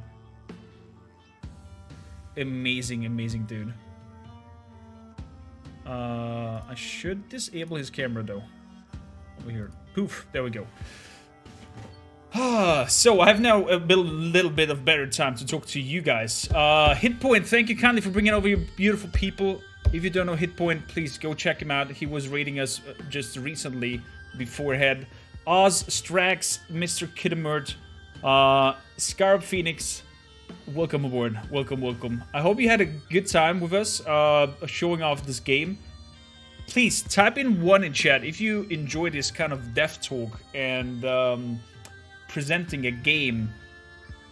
Because if you like this concept, I would love to try to bring in more developers when they're releasing a game and we're trying it out, and have like an actual developer or somebody of the team with us here, showing off a little bit of game, explaining here, be there for a Q&A, question answer, and just have hands down information about the game, because I think it's very interesting and important to like get like an inside view of why and what is happening here. And do it with indie devs? Yeah, definitely. Hogan is one, as you heard, in one-man army. He did this all alone with a little bit of help for sounds and whatnot. And I will quickly start an poll for you guys, because we had a few votings going on if we should squeeze in Outriders before we start our Dragon Age Inquisition story. Let's bring up a poll asking you guys if you want to. Mr. Kiddenmerd, thank you kindly for joining us, Pagans. If you want to quickly have a look at the campaign of this game and have like a look of the cutscenes and what's happening there, and then hop over to Outriders. So let's give it 30 minutes campaign. Yes, no. Very plain, simple question. Pick yes if we should show off a little bit of the campaign. Pick no if we should go to Outriders straight away. And in the meantime, please hop into the raffle. All you have to do is type the word loot in chat, as in plunder, riches, and we're gonna pick out 3 more winners for the other keys of Empires in Ruins. 1 goes to Strax. Strax, please message me on Discord right away. Hop into Discord, give me a private message that you got the key for it, and I will just send you right away the very first copy of it. We've got 3 more, so we're gonna pick 3 more winners.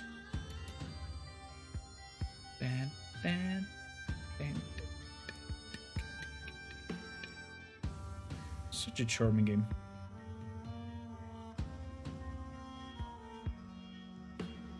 So, with that said, very good, very good.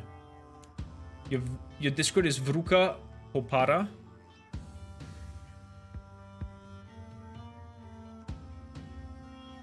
There we go. Here we go, Strax. That's your key. Null Hammer, welcome in, welcome in.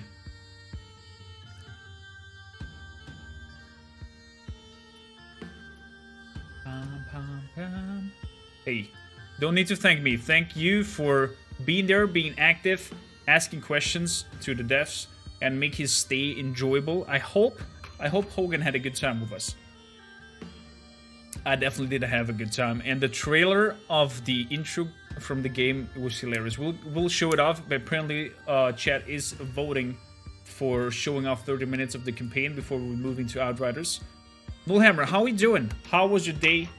How is your weekend so far? And I still heard nothing from my shield maiden, so I'm hoping everything is all right and fine.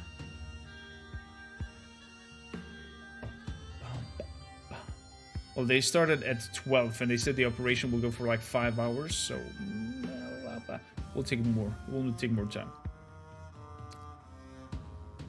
It's 9:48 a.m. for you in the morning. Well, good morning then.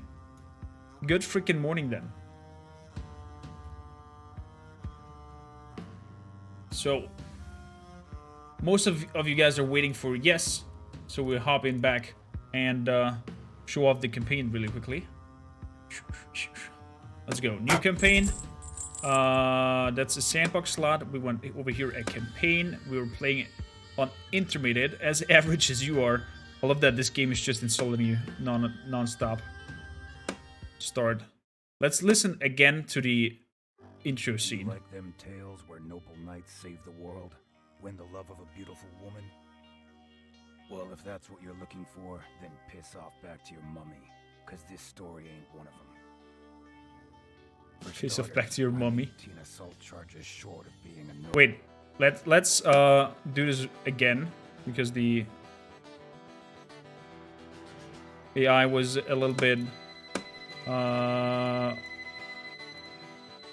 give me a second here. We're just skipping through here. I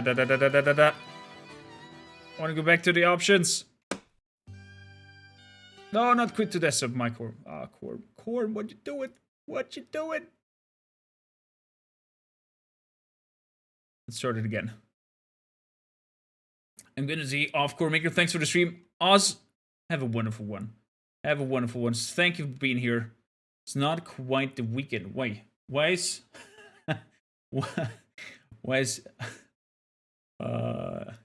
still have the picture over here from their developer. There we go. Now it should be good. It says that the code has been used already. Hogan's is stuck in the stream.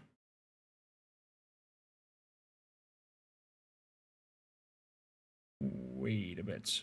Let me see. Hint messages. Oh, my bad. My bad. I did just grab you the wrong one.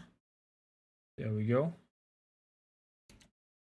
I just gave you my old key by accident. Now it should work. The scary movie is a smile. Smile is good. Smile is perfect. Da, da, da, da.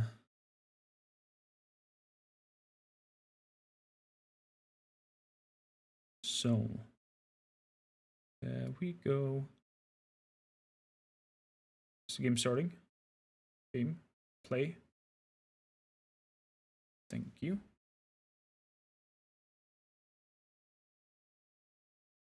Beautiful. Beautiful.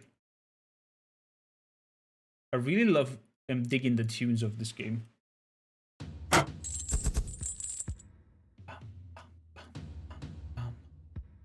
So, settings.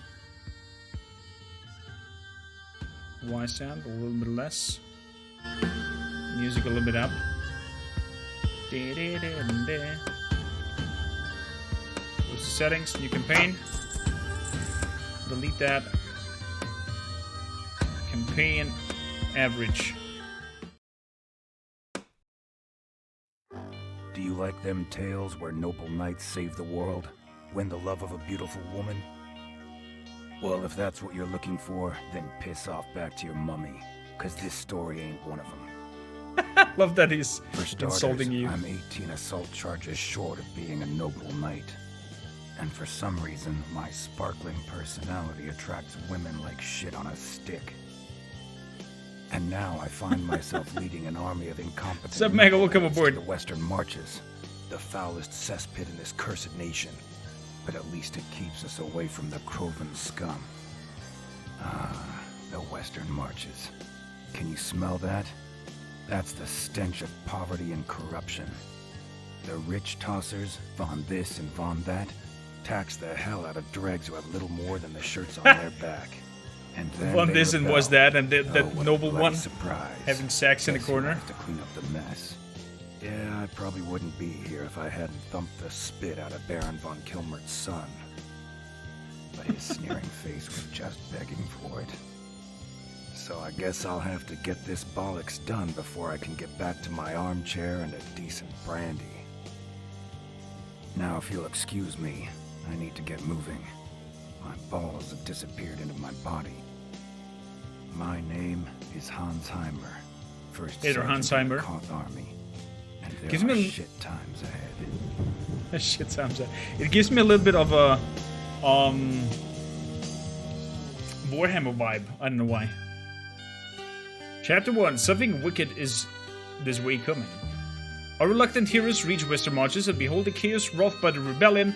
It is time of Sergeant Hans Heimer to meet his supporting officers and find answers to some pressing questions. What precisely is he doing here? Has his somewhat queered fast finally caught up? Will the brandy supply last the duration of the campaign? Who will know? Who will know? Richard! Yeah. Thank you kindly for the stretch. Oh, Richard, you just missed a beautiful DevTALK. Corporal Frederick Tork, 3rd Infantry, reporting for duty, sir. I must say it's an honor to serve under you, sir. Turd? Unfortunate name. If you think this is an honor, then you don't know me, Corporal. It's Turk, sir. Frederick Turk. That's what I said. Appropriate name, Turd. Has a ring to it. Aye, sir. Just one question, if you don't mind. Do you prefer to deal with numbers or people? Oh, there you can choose.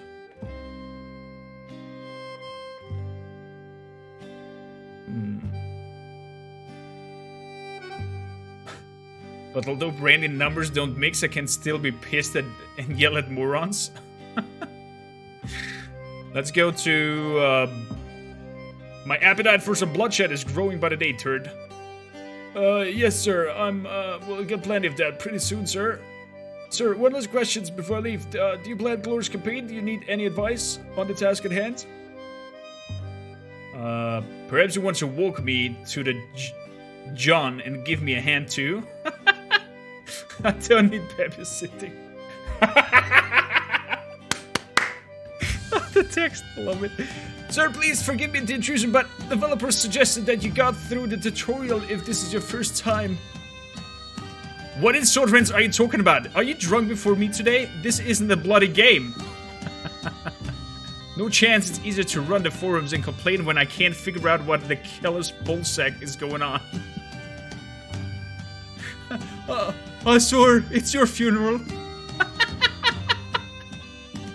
This is beautiful. Death to the servants of the elite! Burn down everything, brothers! You have to be kidding. Who are these imbeciles? We are the people. We are justice. Your masters have subdued us for too long, lapdog. Holy scrote, give me a break. Can't a man have a minute with his brandy? We're starving and you're talking about booze? This injustice is what we fight against. Column higher must burn. Finally, the Western Marches will be free. Raise the place. Great idea. They'll save it, bloody moron. Turd, where's Kerm's article for? Here, sir. Hostile rebels forces have been spotted. Whoa, no shit, Corporal. Tell me something I don't know. Man, the text in this is lovely.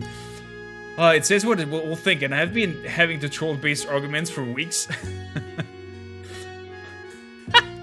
I love it. This is like the best tower defense game I've played in ages. Emperor's Ruins stick to several conventional typical of most tower defense games with some different thoughts.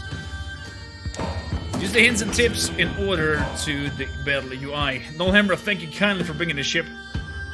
Build at first only scout towers to detect incoming enemies. Remember that scout towers can attack. One scout tower. Build your first guard tower quite near the castle and expand further after a couple of waves. Okay. So.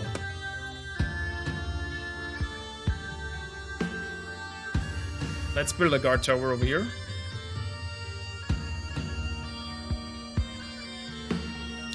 And let's build a scout tower.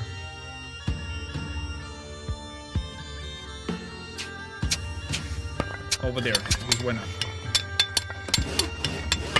And let's build another guard tower.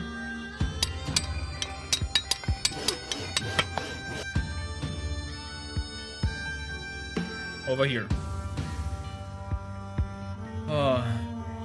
It's a mix of tower defense, settlement management, grand strategy.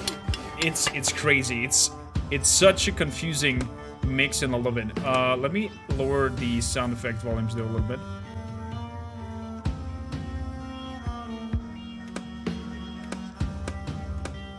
Okay, there we go. Let's fight. Easling! How you doing?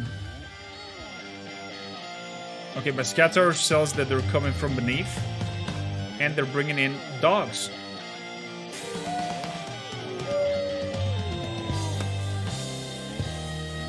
I love that folk metal they're bringing in with the game.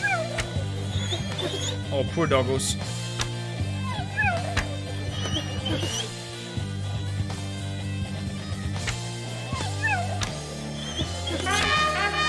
Bring in the next wave.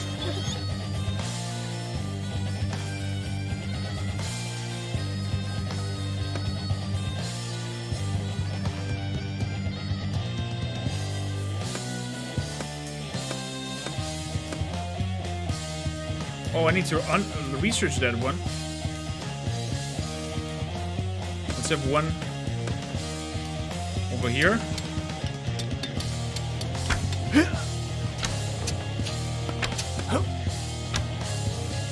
Let's be a little faster with a little bit of a better range.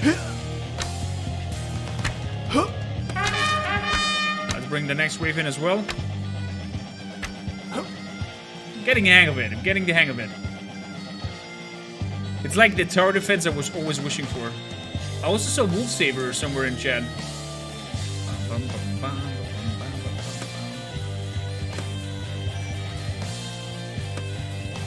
Okay, I need to research the other one as well, so I can only build guard towers for now, and they can be upgraded like hell.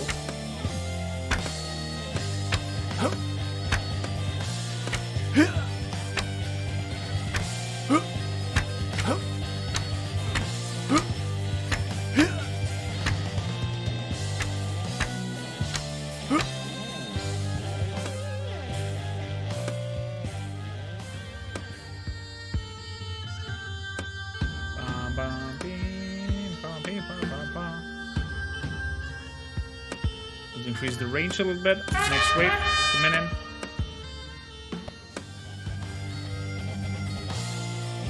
Let's make game speed on 3.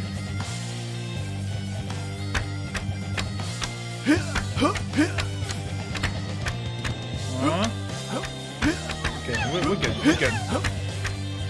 We're good. Next wave coming in.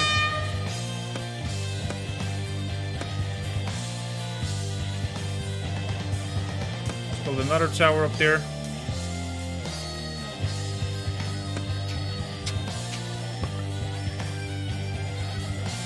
That's a sapper.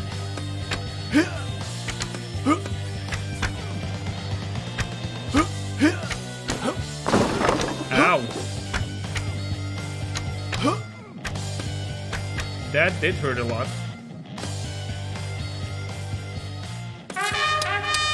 Let's bring in the next one. A lot of doggos. We're getting there, we're getting there. So I haven't cooked some rice chicken back last night. I could reheat today. Ooh, that sounds delicious.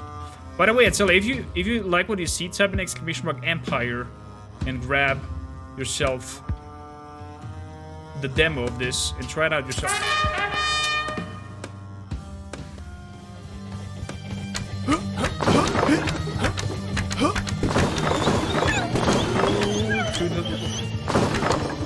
Two are destroyed.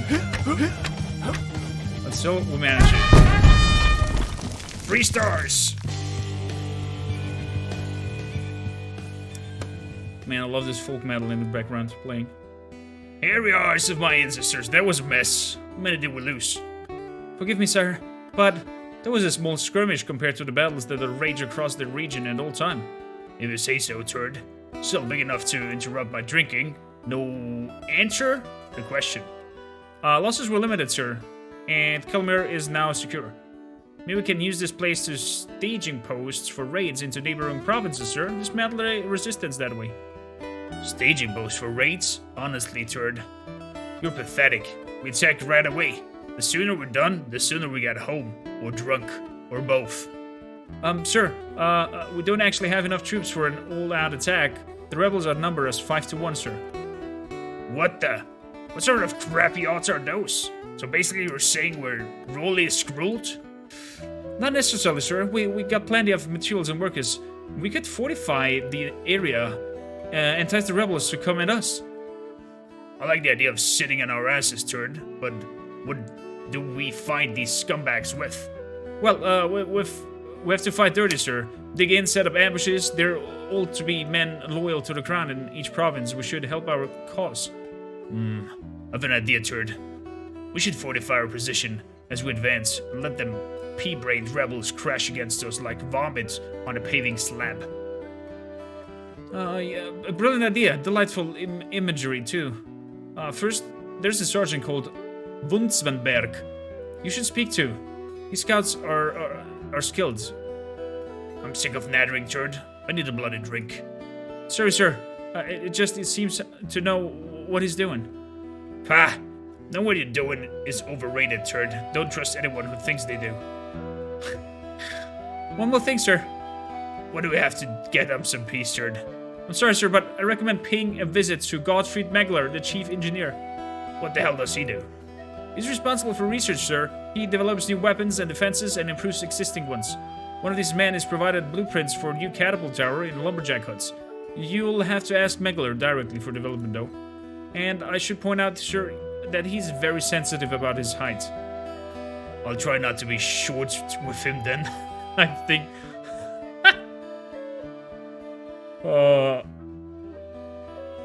I'll pay the dwarf a visit later. I need a brandy and a nap first.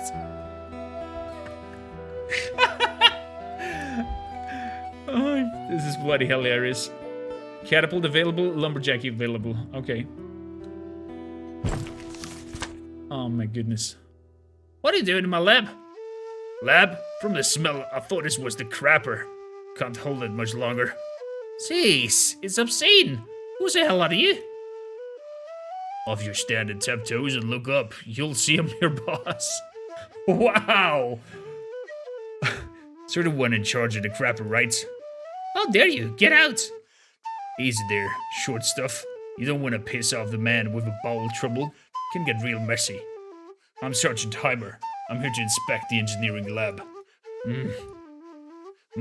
All you like, Stumpy. Just tell me who you are and show me what crap you got. Oh, the music is so good!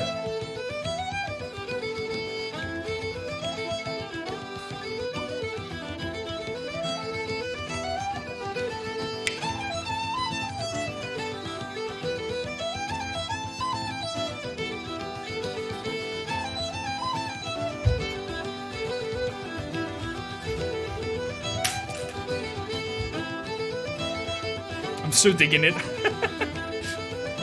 I said rumors of our new commander was a drunken imbecile. Says that is an understatement. I'm sorry it's disconcerting with a box of something to stand on. Before you give me a tour, I'll tell you. What?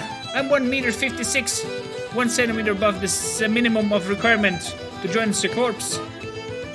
I just don't get why the chicken just didn't get up and left.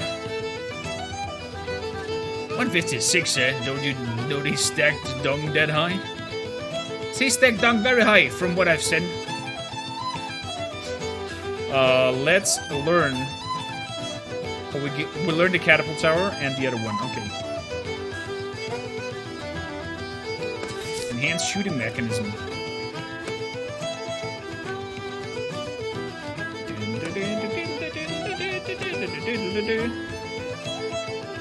Oh, this is so good.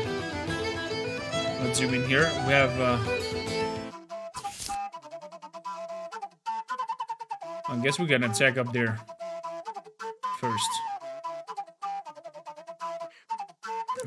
This is so hilarious. Let's scout over there. Oh, it costs me stuff? No, it's not scout.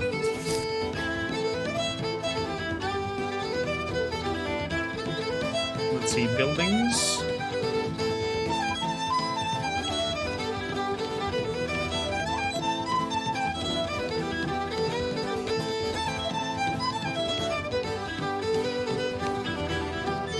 Gunther von Traum. Yeah, let's place him in here.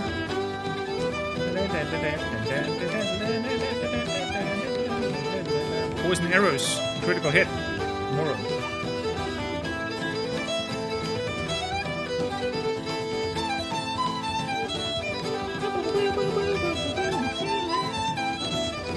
Make it a little bit less loud though. There we go.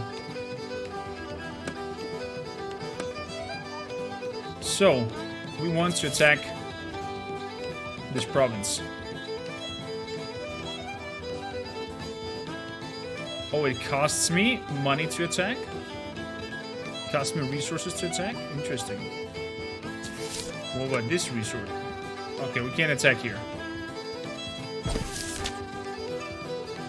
Let's attack. As for over here, building. Start building guard posts. And that. And turn.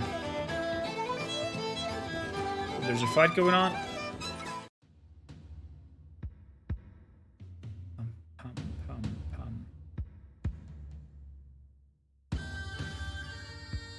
Let's make it happen. Okay. So this is a T intersection. They're coming through here. We had this. They dug like through it.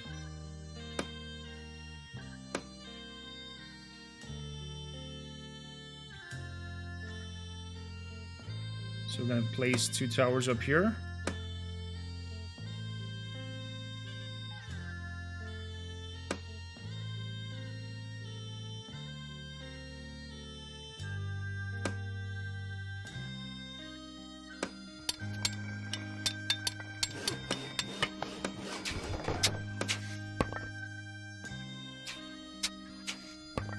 Yeah, let's have even one before head. Right over here. Boom.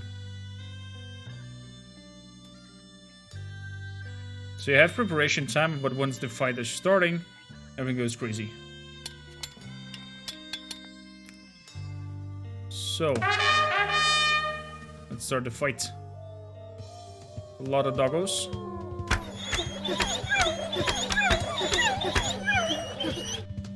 Poor doggos. Let's build 1 scout tower.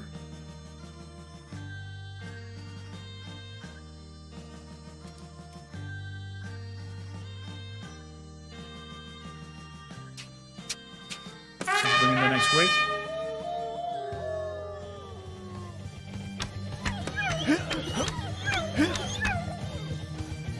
Oh, are they coming through? Oh shit, they're coming through.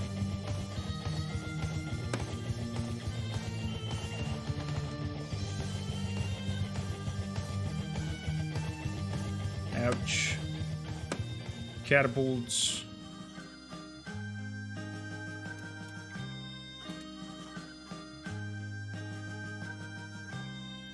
Attack and range. Attack. And we're good next week.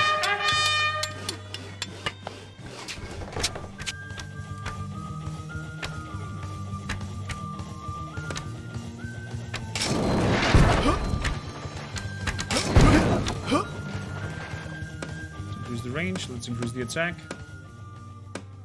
Next wave.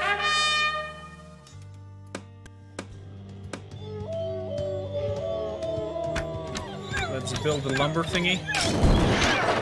Ooh. Catapults. Doing big ouches. Next wave. Kill another lumberjack.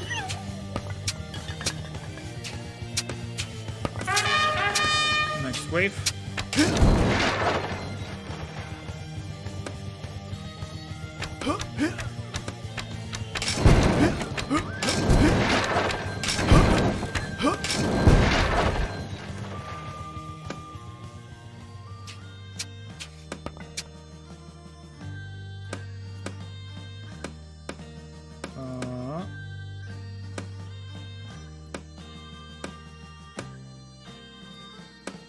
Is there anything I can build?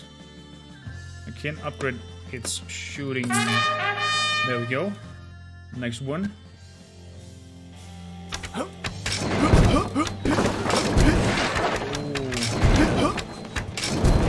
That's sapping hurt.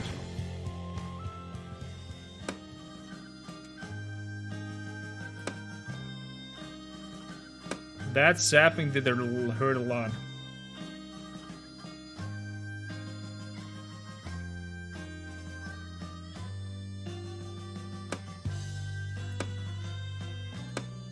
Tower over there. Cannot build another lumberjack. Let's repair that one.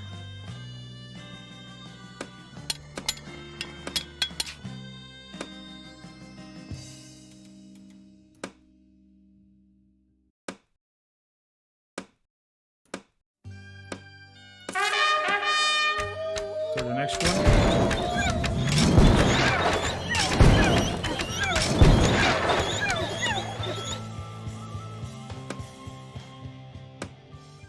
Repair him. Let's repair him.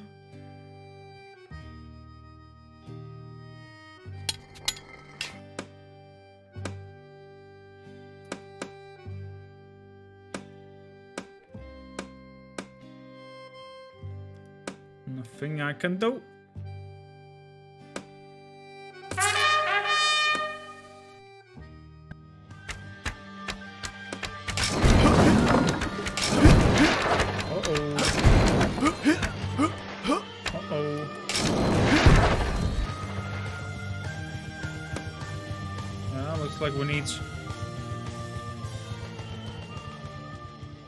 Looks like we need some wood. Oh no, there's iron.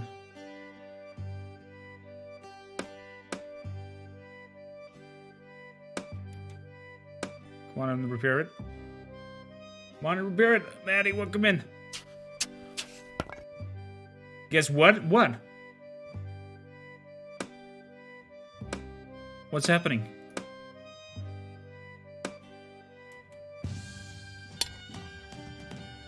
Next week. We got a mail? A mail about what? Kill him. Good boys.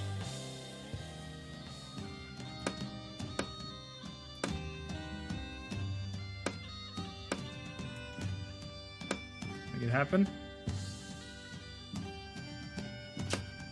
Make that happen.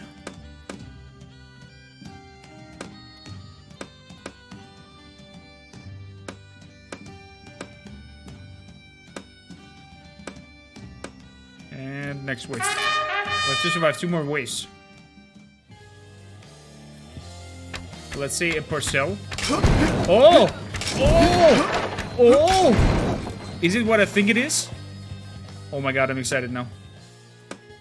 Is it what I think it is? Please tell me it is what I think it is. I'm so excited.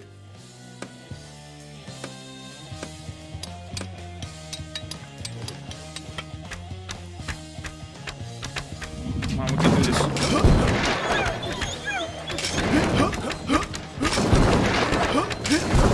Oh, we did it! There we go. We got only 2 stars. Well, we did it. We did it. Sir, our troops successfully conquered the province. The rebels' forces have been routed.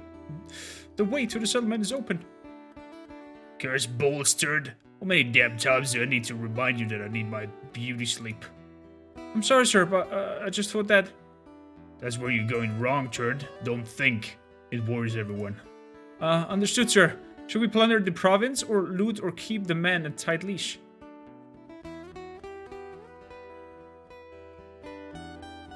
Tell the men they'll have to satisfy themselves. Leave the province untouched. We need to cesspit at least mostly intact. Let's pillage the shithole. Ah, sir. We definitely appreciate a bit of debauchery. I'm afraid we'll not wait to the dust to settle before marching the settlement, though. Don't give me information I don't ask for, turd. What are you still doing here? Thing is called for a little celebration. Now, where'd I put my damn brandy? Hey! And he leveled up. And he leveled up. Let's bring empathy up a little bit. Management. There we go.